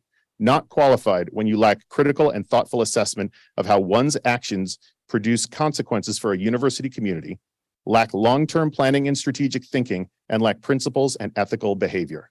Not qualified when you lack humility.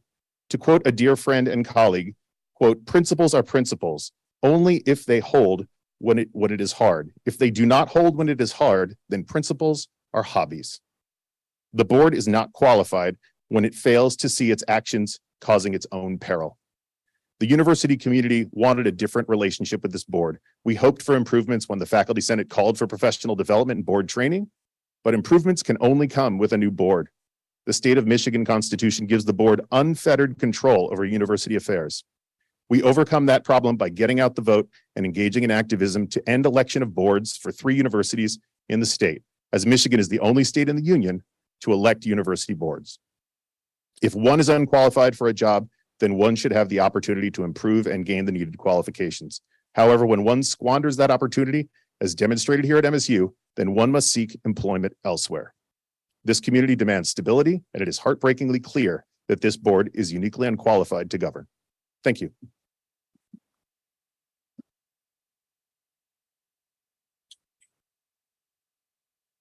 Thank you.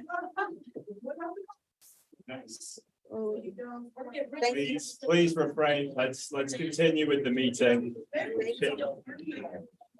Thank you, Dr. Lipton, for your remarks.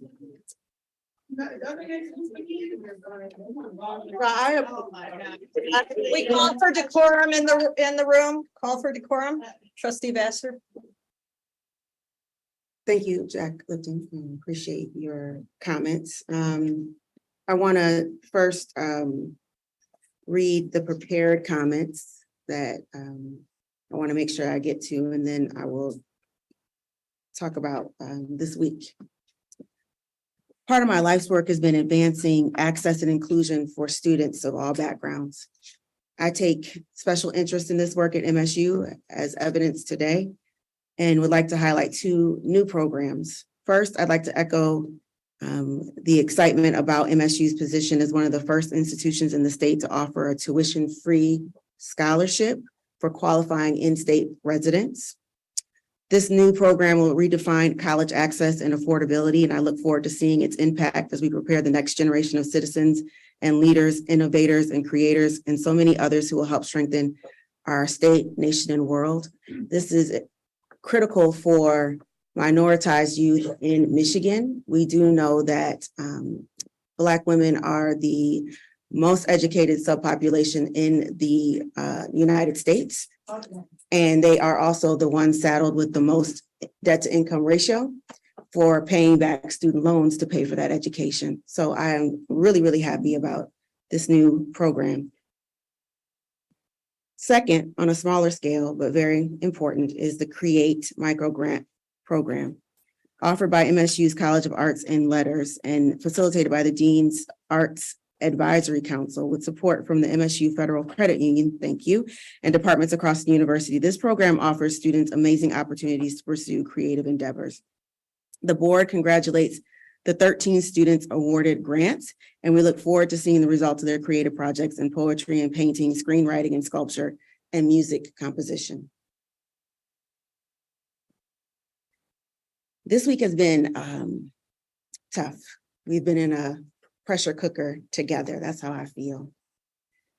I apologize to the 2.3 million people who voted for me and the students and faculty for the spectacle this board has subjected you to, and to some of the things that I probably could have handled differently. I value my relationships with my colleagues, and I genuinely hope that we can turn the page and work together for this institution. I have heard you over and over. We are committed, I would hope, to the same ideals: transparency, accountability, equity, and justice. I might be new to this world of cutthroat, ruthless politics. I'm an educator. One thing I know is that I must be doing something right if folks are coming this stridently for me. Unfortunately, I do not expect these attacks to stop. When I ran for this position, I promised accountability and transparency. I will continue to be transparent and accountable as questions and unfounded accusations continue to be lobbied at me. I do want to make one clarification. I have always been committed to transparency. Every investigation, and there's been several that this board has endeavored, I've participated fully with. I do not appreciate this idea that I'm not participating with this investigation, the ongoing Jones Day investigation. This idea that I have not committed to giving my phone is a lie. Wednesday, we were given a mandate around our phones. Thursday, we agreed to give our phones. all of this before is a lie. You can, I'm sure the FOIAs will come. You can FOIA the documents and see when the phone requests were made and what we decided to do. Please don't believe that I am a liar. I just don't do that. It's not worth it. This idea that I'm not transparent is a problem, particularly if you know my record. I don't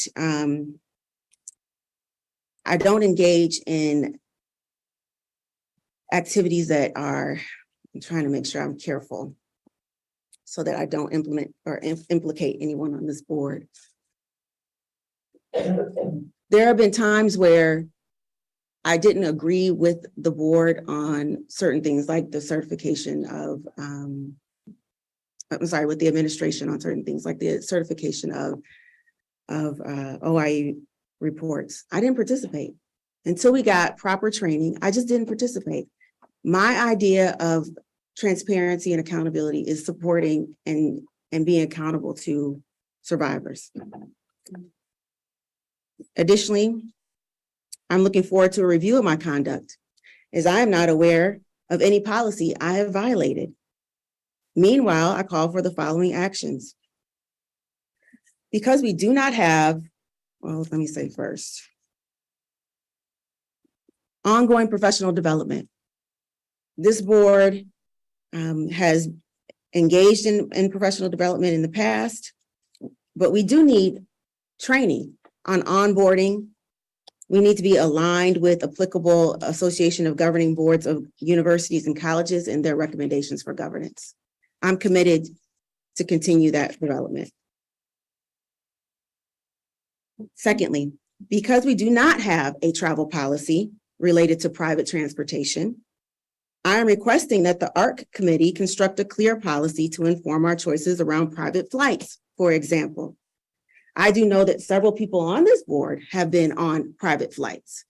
I did not know that that was a clear conflict of interest. Okay, we need a bright light. We need a bright, shining line of a demarcating guideline so that we can all be held accountable to the same standard consistently. I call on, in conjunction with the Senior Vice President, the Chief Financial Officer, and Treasurer, the revision of university travel guidelines applicable to the board, including clarifying parameters around private aircraft travel. 3, guidelines regarding congratulatory ads should also be agreed upon via our ARC committee. I also do know that several people on this board have engaged in ads. That's fine. If it's a problem, we need to identify the problem and come up with guidelines and then apply them consistently. In conjunction with the General Counsel and the Chief Audit Risk and Compliance Officer, a review and proposal of revisions to both the Board of Trustees Code of Ethics and Conduct of Board of Trustees Policy 103, Conflict of Interest Policy, as may be necessary to further the board's fiduciary responsibilities. I would like that review to be done. Thirdly, these issues on the board predate me. I'm committed to settling the next, setting the next president up for success. I call for a 360 culture and climate survey. Thank you, Faculty Senate, for passing your resolution last week. Students, faculty, staff, administrators, donors, alum, and the board need to participate in this assessment. The Chronicle of Higher Ed asks why this keeps happening at MSU and goes on to delineate the many controversies we've experienced since Nassar. I ask the same questions. Protracted, compounded, persistent traumas have not been identified and healed. We need an outside firm to provide a diagnosis, prognosis, treatment plan, and progress monitoring so that we can not continue to have the same problems over and over and over and over again, year after year, board member after board member. People are hurting. I remain committed to change. Again, it is my hope that we can put divisions behind us and attend to the important work of the university.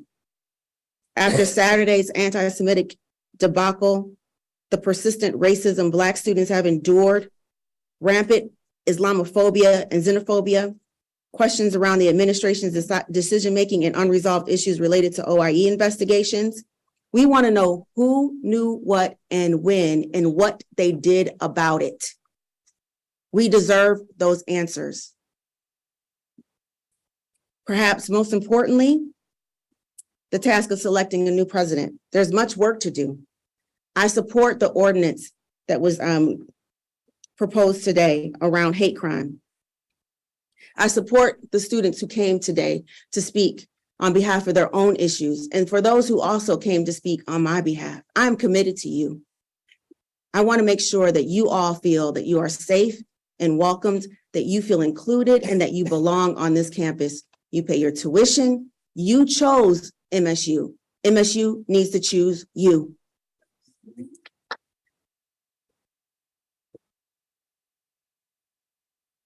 Students, faculty, and staff are counting on us, the board, to ensure a bright future for this university.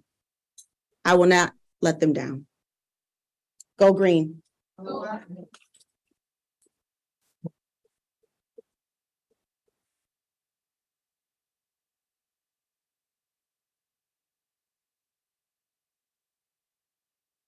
just add to other trustee comments. Vice Chair Kelly.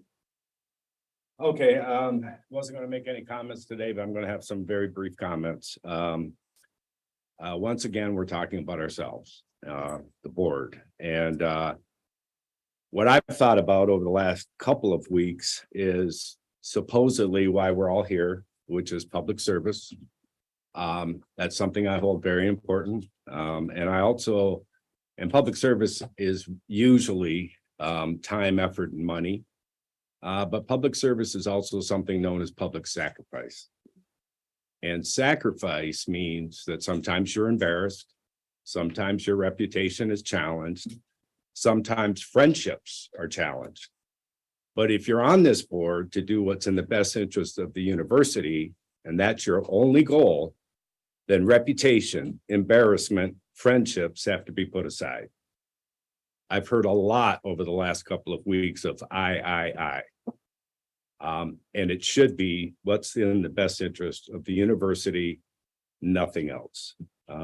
Now, with that in mind, I am chair of the Audit Risk and Compliance. We've received a letter from one of the trustees dated October 20th, 2023. It was referred to the Internal Office of Audit Risk and Compliance. Appropriately so, we've received a recommendation that it be investigated by a third party. The board unanimously reviewed that, and there is no objections to that recommendation. So we will move forward with a complete and fair independent investigation of the allegations, not only contained in that letter, but if there are any other allegations involving board members' violation of our code of ethics. So with that said, let me just finish with this. We need to follow the rules. Otherwise, it's chaos. So that's my comments. Thank you. Thank you, Vice Chair Kelly. Trustee Byram. Thank you. I'm going to start with some good news, and then I will go to personal comments. This week, I was named as the new faculty liaison. It's a position that I'm looking forward to performing. I want to lift up some of the accomplishments of the faculty of recent. Say congratulations to the team of MSU researchers who, alongside colleagues at Purdue University, were awarded $2 million by the National Science Foundation for a biomanufacturing project. They are going to be helping to forge a greener future where homes and other buildings can be built with low cost and sustainable materials. I'd also like to recognize the multidisciplinary research team that was awarded $3 million grant from the National Institute of Health. They're going to be contributing to a healthier future by studying the time of day you should exercise to improve your blood pressure. So I think all of us on the board might be interested in that study's results. And finally, I want to congratulate the MSU scholars from the Create for STEM Institute, who will use the $1.9 million grant to reimagine how energy is taught in high school physics classes. So I want to congratulate our outstanding faculty for those grants. Now, on a more personal note, I want to start by thanking Karen Kelly Blake for your comments today. I have a great deal of respect for you. I enjoyed working with you last year when you were the Faculty Senate chairperson. Michigan State is a great university and it deserves great leadership. This has been a very painful week, as I'm sure all of the comments today have given everyone a crystal clear view of that. And I take no joy in the allegations that have been leveled against Dr. Vassar. I publicly supported the letter sent by Trustee Scott, and I thanked her for her courage to speak out. I'm going to let Trustee Scott speak in greater detail during her time in public comment. The board got to this place of chaos, the common word this morning, because of a failure to be able to deal with its behavior openly and without fear of retaliation. This has not been it's not been a secret that among the MSU community, as evidenced by the repeated calls from Faculty Senate to get our house in order and to engage in board governance training.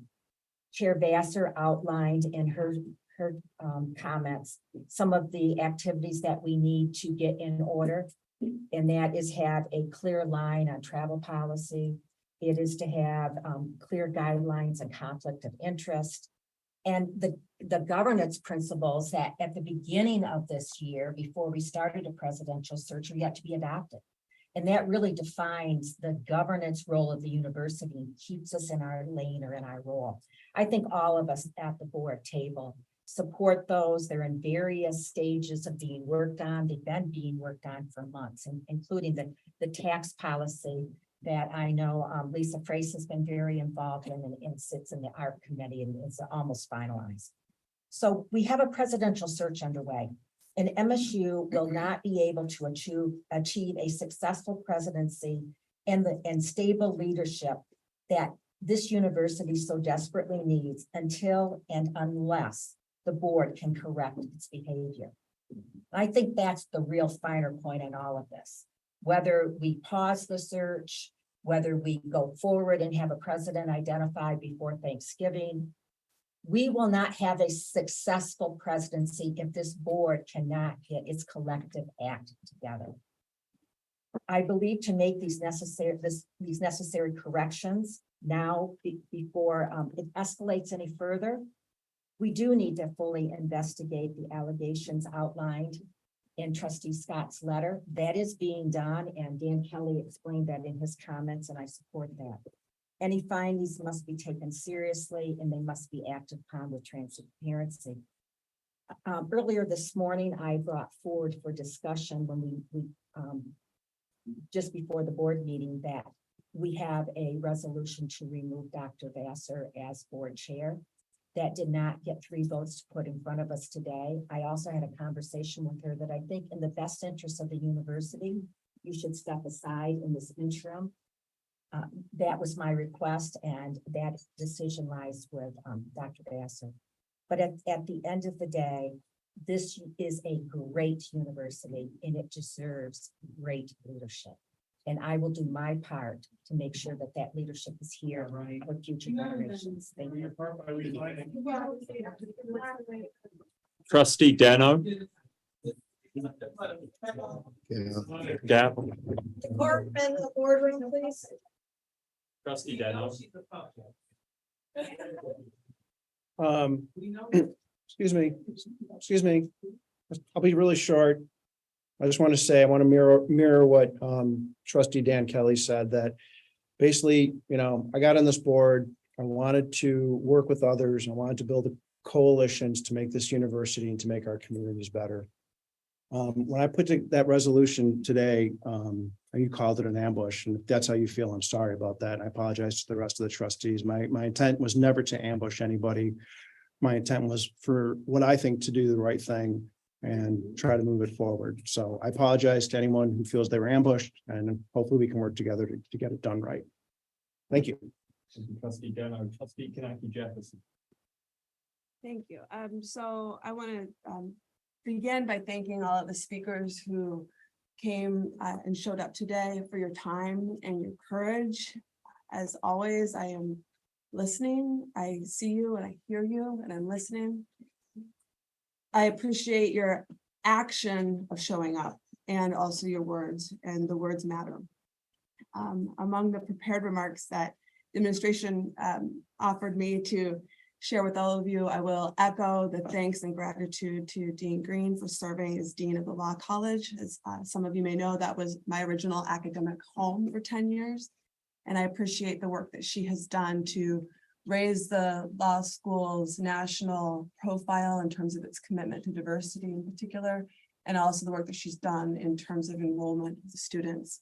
That's critical to have a profession that reflects the diversity of the public it serves. And I appreciate the work that she's done. I appreciate that that's a commitment of the law school and this university. And I will say that I'm looking forward to reading her scholarship on Justice Thurgood Marshall. Having done my own research in his archives, I am eager to see what she will be writing as an example of the extraordinary scholarship that goes on every day here. And we, of course, heard more of that this morning as well in the presentation.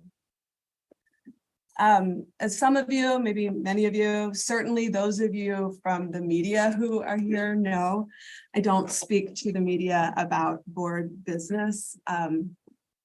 I make that choice mindful of our MSU Board of Trustees Code of Ethics and Conduct. So I don't speak out about board business to the media. Although I respect the right of any individual trustee to make their own choice in that and to also speak out as an individual.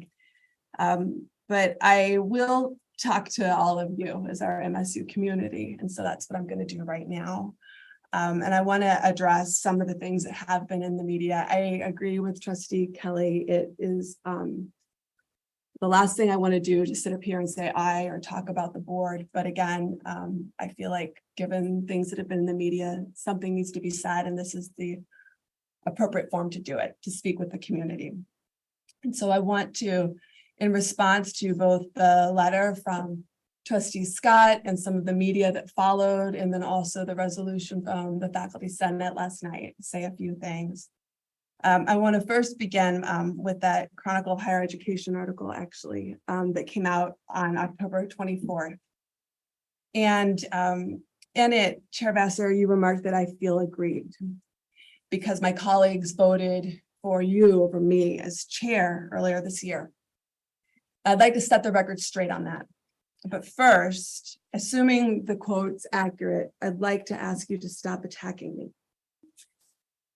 There's nothing here to fight over. I'm not the reason why Trustee Scott wrote her letter, and I'm not responsible for the allegations in it, the facts in it. This has nothing to do with the trustees' feelings. We're faced instead with questions of leadership, and we have to deal with them professionally. And regarding that Chronicle article, here's what is true. I don't feel the least bit aggrieved about not being chair. I was, if anything, relieved, not aggrieved. I don't aspire to be chair. I didn't run for chair 2 years ago, and I will decline again when, under our new process for rotating the chair, my turn comes. I was willing to assume that role only because my fellow trustees asked me to do so. 2 of them changed their mind the morning of the vote. One texted me shortly before the vote. The other sprung the news when she cast her vote live, and I've respected their decisions. None of that should detract from what Trustee Scott has brought forward. And in that same Chronicle of Higher Education article, Chair Vassar described Trustee Scott's letter as an old-style political hit job.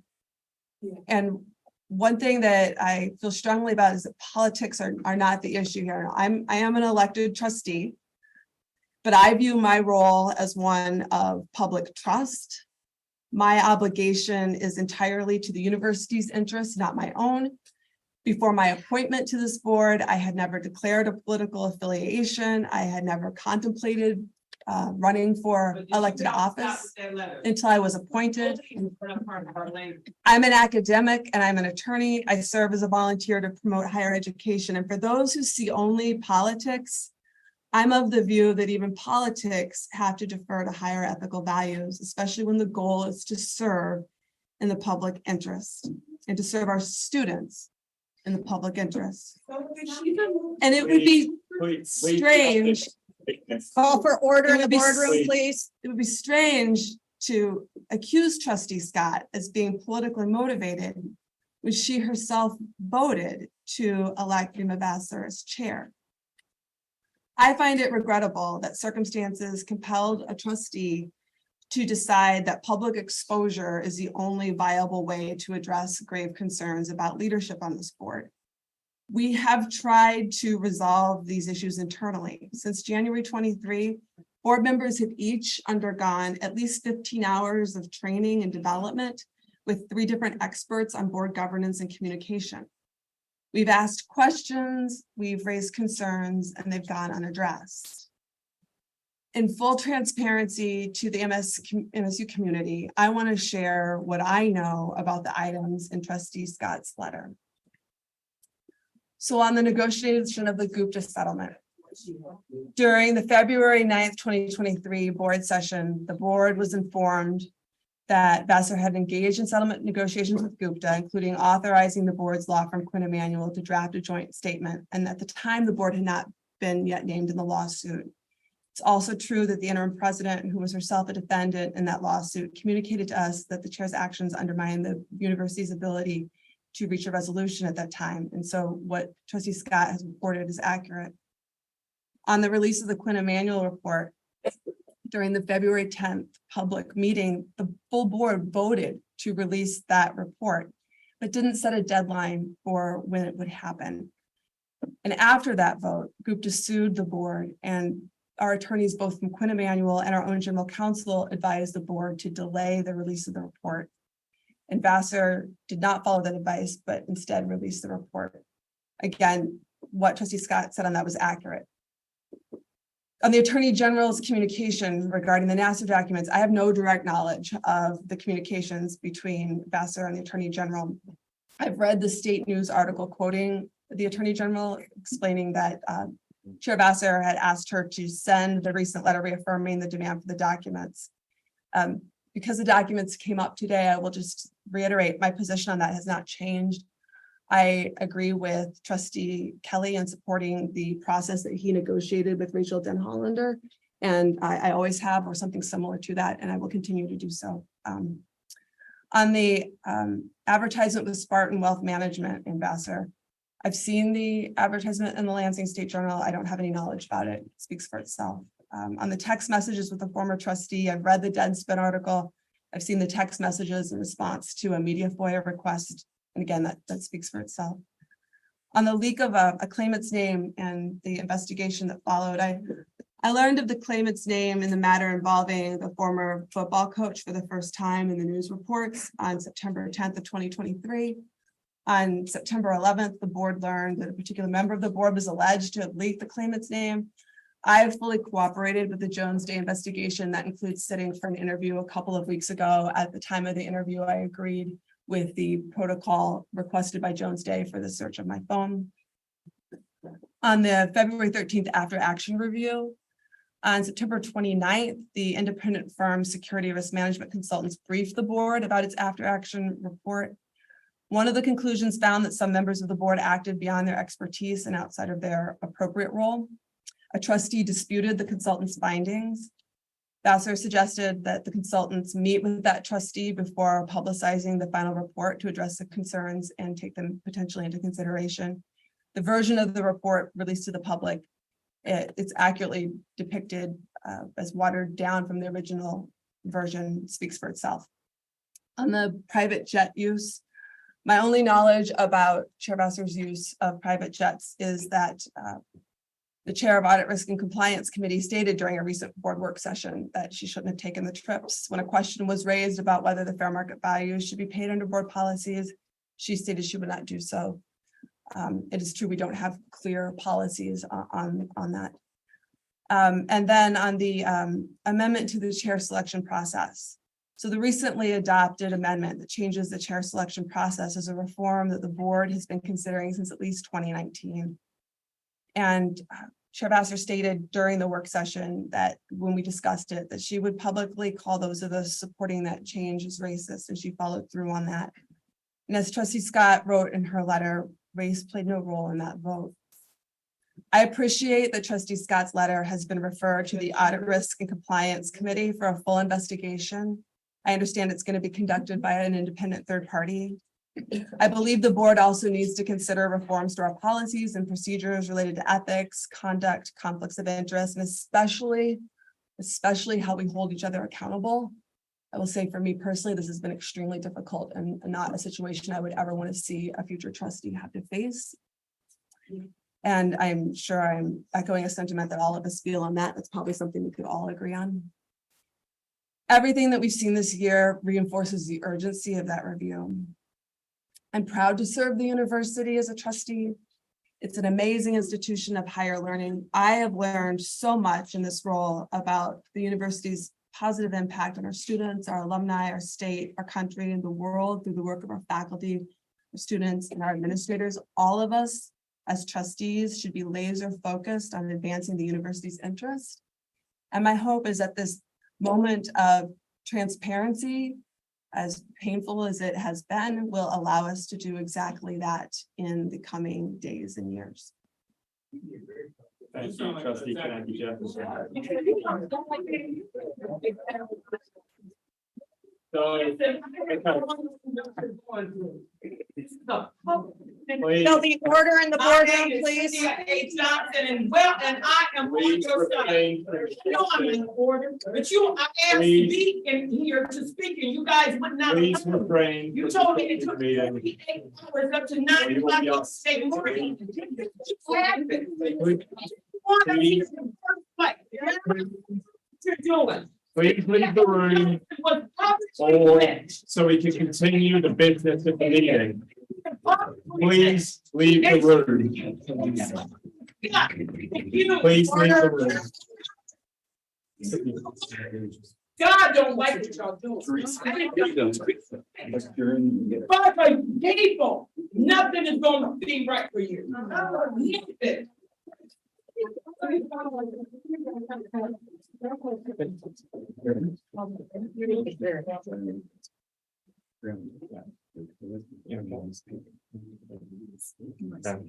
We will continue the meeting. Trustee Pierce. I wasn't elected to the board. I had the honor of being appointed in January by Governor Whitmer. I had no idea what I was going to face.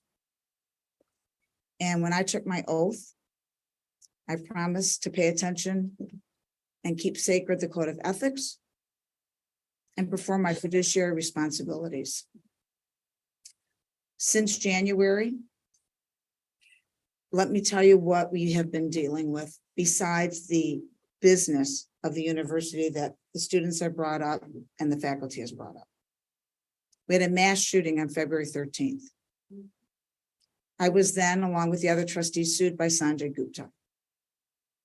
I was then, along with the other trustees, sued by the survivors. We had Mel Tucker. We are in the midst of a presidential search. And then last Saturday night, we saw for the world to see and talk about anti-Semitism on the Jumbotron. Following that was my colleagues on this board publicizing what should have been talked about as a family behind closed doors. And I'm embarrassed by it. And I'm disappointed.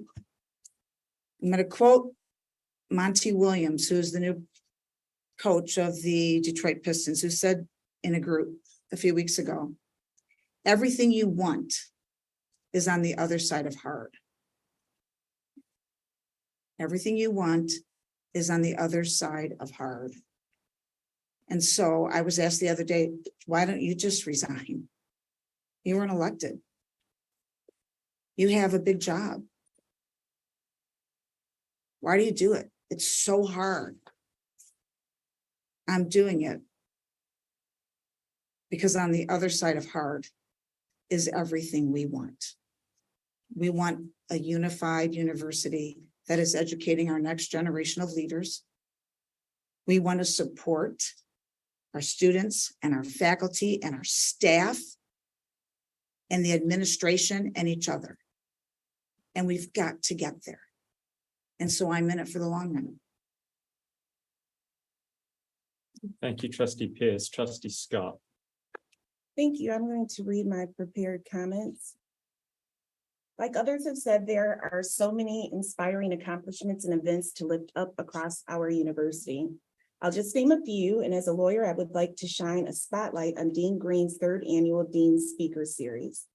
This series will bring leading experts on regulation, global governance, and artificial intelligence for what I am sure will be a thought-provoking presentation. Thank you to Dean Green for bringing the speaker series to the campus and for your service. Last month, I had the privilege of participating in the Summit on Achieving Black Equity at MSU, where Dr. Lee June, who's here, along with Dr. James Weathers, delivered insightful presentations, and Dr. June shared analytics on the current status of Black students, faculty, and staff at our university, shedding light on our present position and leading discussions on the actionable steps needed to achieve Black equity by 2030. During homecoming weekend, I had the honor of attending the Shirley N. Rogers Distinguished Alumni and Scholarship Awards Jazz Brunch hosted by the MSU Black Alumni. And I want to congratulate again award recipients. Clifton R. Wharton Jr. Award was Murray Edwards. Trailblazer Award was our own VP Marlon Lynch. The Community University Service Award was Tari Siegler. And our Rising Star Award was Tawana Hatcher. So congratulations to all of our award recipients. Finally, as a fan of our student athletes, I would like to echo the interim president and congratulate our women's soccer team, who has been very successful. And this past Sunday, they earned their second consecutive Big Ten title after compiling a team win record exceeding only by last year's. I also hear that the women's volleyball games are getting record attendance, which is also very exciting. I'd like to now move on to my own personal comments. And I would ask that those that have things to say, as when you were speaking, people gave you the respect to allow you to speak without being interrupted. So I would ask that people allow me that. And if not, then maybe you should leave. We think you should leave. We will, Okay, well, please. I'm going to say what I would like to say, and I would ask that people be respectful and allow me to speak. Thank you. So when I decided to run for the MSU Board of Trustees, it was for reasons that I wanted to affect change here at the university that I love so very dearly. I was an alum and also a parent of a current student at the time that I came on this board. I understood I was walking into turmoil, but I had no idea that that turmoil would continue consistently. I mean, we have not gotten a break since I started on this board. But I will say that there were some objectives that I took to heart, some things that I wanted to accomplish. And what I heard today was some revisionist history about and I don't want to say I, actually, so I'm not going to talk about but some of the changes that were made within my first 2 to 3 years here on this board. And some things that I had some very big, responsible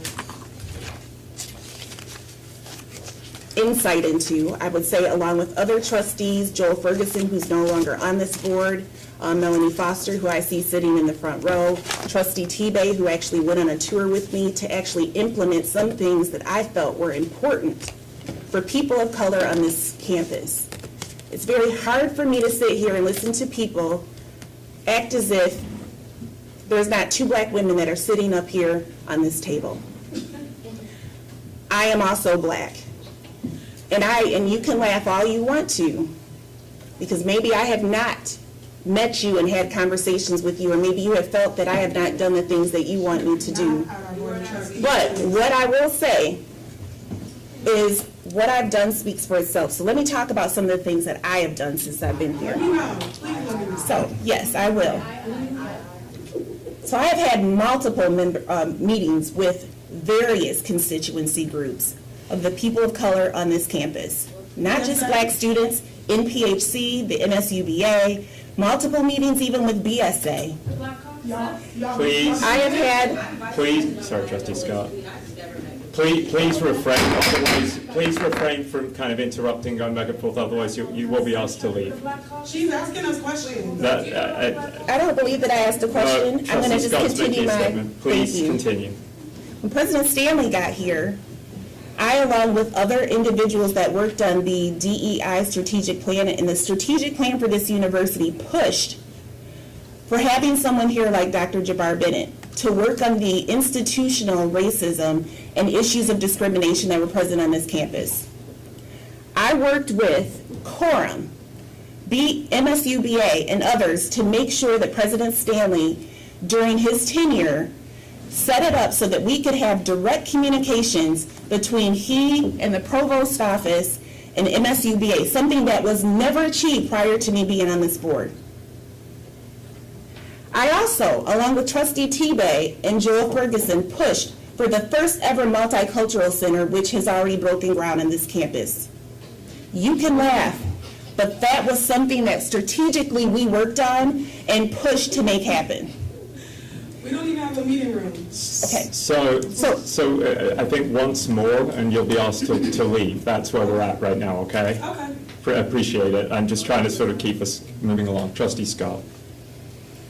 I, along with people like Dr. Stephanie Anthony, who I thought I saw in here at one point in time, were instrumental in pushing for the first ever Juneteenth celebration that this campus ever had. I was part of that. I also have had multiple meetings because I was one of the other. Trustee Tebay would be probably the only other one that spent at least 2 times a month hours meeting with students of color, students that weren't of color, faculty and staff that had issues for years. We were the only 2 trustees sitting up here in the library in that stupid little boardroom that they gave us to meet with people, listening to concerns and making sure that we implemented the things that were of concern so that there would be change while we were here as trustees. I would also say that we have, as a board, talked with administration, talked with Mark Largent, even just as recently as yesterday, bringing up issues concerning Black faculty on this campus and the need to have more deans of color on this campus. I've had those conversations about the declining enrollment of African American students on this campus and trying to strategically think about things that we can do in order to create a better pipeline. I've done that. Now, I don't toot my horn all the time. I don't go out around telling people all the things that I do. But for someone to come in here and try to act as if I have not given my blood, sweat, and tears to this university in trying to make a difference, not just for our Black students, but all of our students of color, because you all are all of our students. I have more than one constituency base to support on this campus and who I have to recognize and try to do what is best for the overall university, not just one group of people, not just one constituency group, not just one political party. I am here for what is in the best interest of Michigan State University. And the reason why nobody else wants to come forward and talk about everything in my letter is because what has happened to me over this last week, and my mom told me not to cry, but what has happened to me over this last week of threats of physical harm to me, bullying, being called anti-Black, being called a house Negro, that I'm playing in plantation politics, that I'm not Black, I'm a Black person or a white person in the Black body. You all have no idea.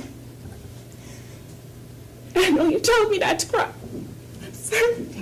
You have no idea the stuff that has been said about me this week. And all I wanted to do was stand up for people who don't have a voice because they're so afraid to do what I have done, and that is to take the darts that have been aimed at me for standing up for what is right. And had I not stood up, we would continue in this chaos, and I cannot watch it because I would not be here if it weren't for this university. I would not be here if it weren't for MSU. And I'm sorry I'm crying, Mom, because I know you're going to tell me off. I apologize. I'm sorry. I know you're disappointed. I'm not strong like my mother. I'm not strong like my mother. I'm sorry. She always tells me I'm so freaking emotional. And I'm sorry about that. But what I will say is I think it is horrible for people that don't have all the facts to try to act as if you do and to make a judgment. I put this letter out here so that what is going to happen would happen. And that is so we could have an investigation, because unfortunately, nobody felt that they could do anything because they didn't want to be called racist. And I will look at every single one of my colleagues and I will say not a one person up here is a racist. It's wrong. It is wrong to weaponize our race. We've been through a lot. And it's right to deal with it when it should be dealt with. But none of it has been because of Rema's race. None of it. I'm Black. I voted for her. Do you know how hard it is for me to have come out? Do you? Nobody understands what I feel inside. And I'm tired of it. I'm tired of the bullying. I feel sorry for our interim president because she's not even speaking out because she's afraid. People can't talk because they're afraid. And we say we want transparency. If you want transparency, then you let this investigation go through and you hold your comments until you see what the facts say, because I didn't put one damn lie in that letter. Not one. It has been fact-checked.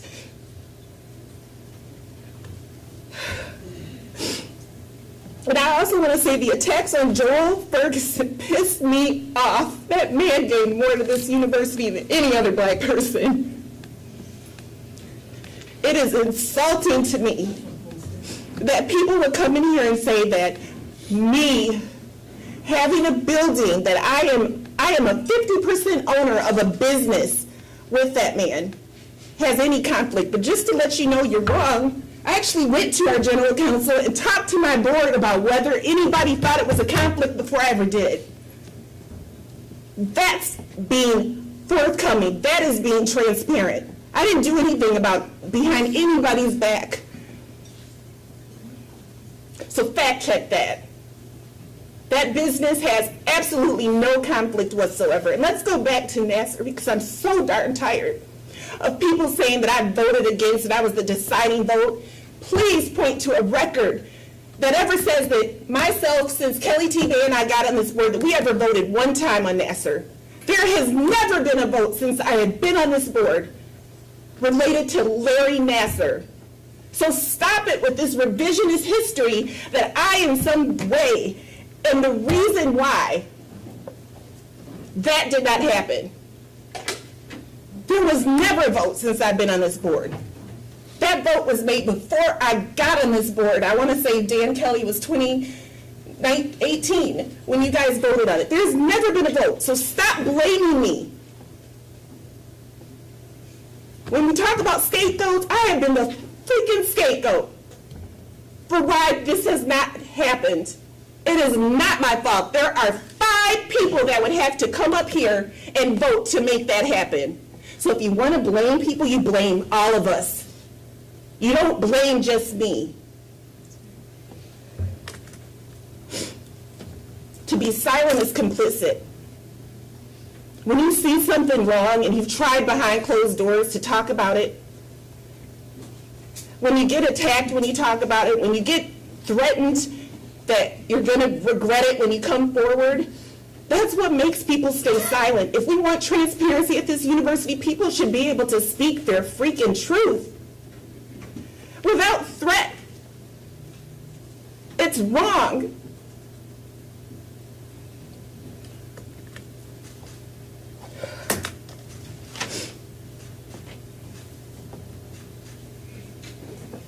I wanted to say I feel so bad for Diane. For whatever reason, I heard, oh, she's on a puppet string, whatever. Okay, I heard that about Joel. Allegedly, Joel and I were sleeping together. People are so cruel. Just nonsense. I am a person, I have always had my own mind. Nobody tells me what to do. Nobody is going to coerce me into doing a darn thing. Renee just said with a straight face there was a board member who had told her that she would have the vote. And that was me. I changed my mind at the last minute because I thought I was doing what was best and I wanted Dr. Vassar to make history. So you have to know that for me, again, this was difficult.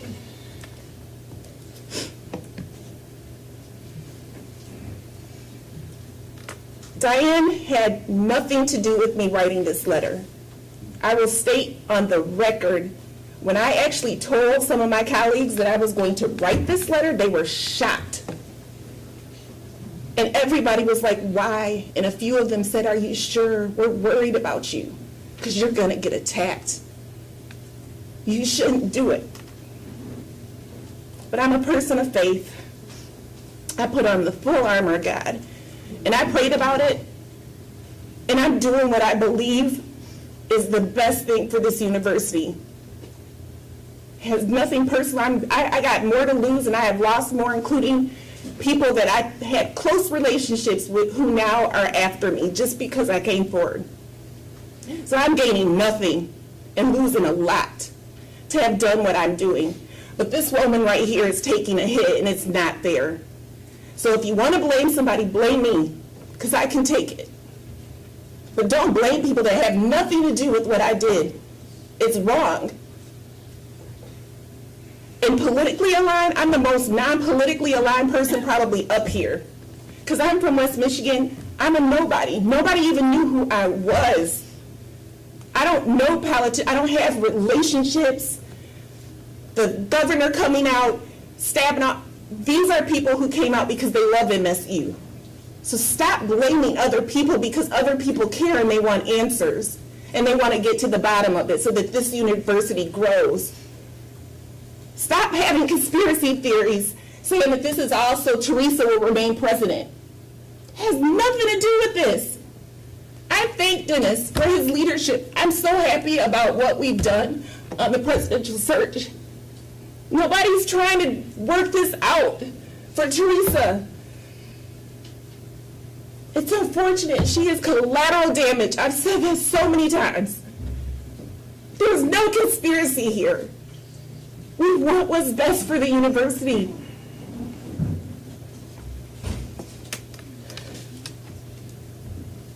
I support the no hate crime ordinance. Whoever said that, I can't even remember anymore. But I thought it was genius. Thank you, because I think that that is something that we should do. And I would love to work with you all on that. I write ordinances and stuff all the time. I'd be happy to help.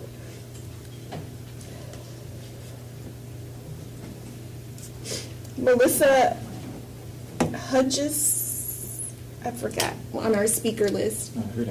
Hudas made a statement, I wrote it down. She said, if you cannot do your job because of fear, then you shouldn't be doing it.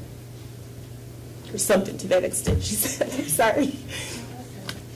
But I agree with that 100%. People elect us, and man, this is hard. I've never wanted to be a politician in my life. I probably would never do anything like this again. But we're here to make these hard decisions, despite what it may cost us individually and personally. I apologize to Dr. Woodruff. I apologize to my board members who, like Sandy, probably are really pissed at me. I may have lost some friendships here because I did this. I'm sorry. I apologize to you all. I don't know what to say, but that I felt cornered and that the only way we could get through this is to have an investigation so this shit can stop. I'm tired of it. I'm sorry, Josh. My son's here and I'm swearing and sorry. And I know I look ugly when I cry and my eyelashes will probably come off. But I want to just say my record in DEI is so freaking strong. So it's so insulting to me that people say that I don't care about diversity, equity, inclusion, or issues of race or discrimination, because that's been like my life's work. In my community, I have done so much to change race relations. You all don't know me clearly. to think anything like that about me.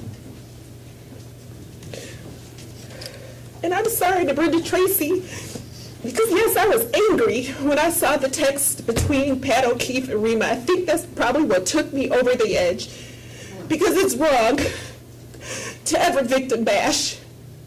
And I thought it was wrong to condone or even love a comment that he made talking about you, because I know it takes bravery to come forward. Nobody deserves that. To the survivor community, I know you all don't speak with one voice. I think all of us here want to do the right thing. I think we're closer than ever to doing that.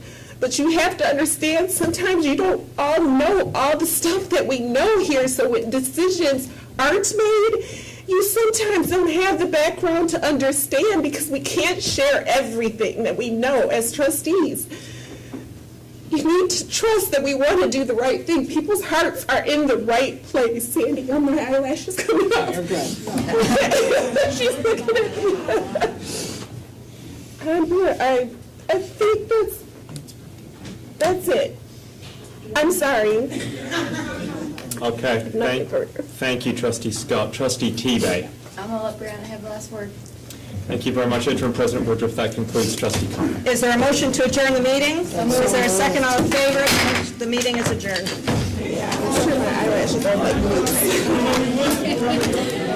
Yeah, you won the award.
All right, quite an interesting Board of Trustees meeting for this month. That was the Michigan State Board of Trustees meeting. Our Maya Kuznicki was there. A lot was discussed. It went about 4 hours. It started at 9 a.m. It's now 1 o'clock. So our Maya Kuznicki was there. She's going to have everything that we've learned from this meeting on News 10 at 6 and online, WILX.com. We hope that you will tune in for that. Otherwise, keep updated on our website and on all of our streaming platforms, and we will see you later.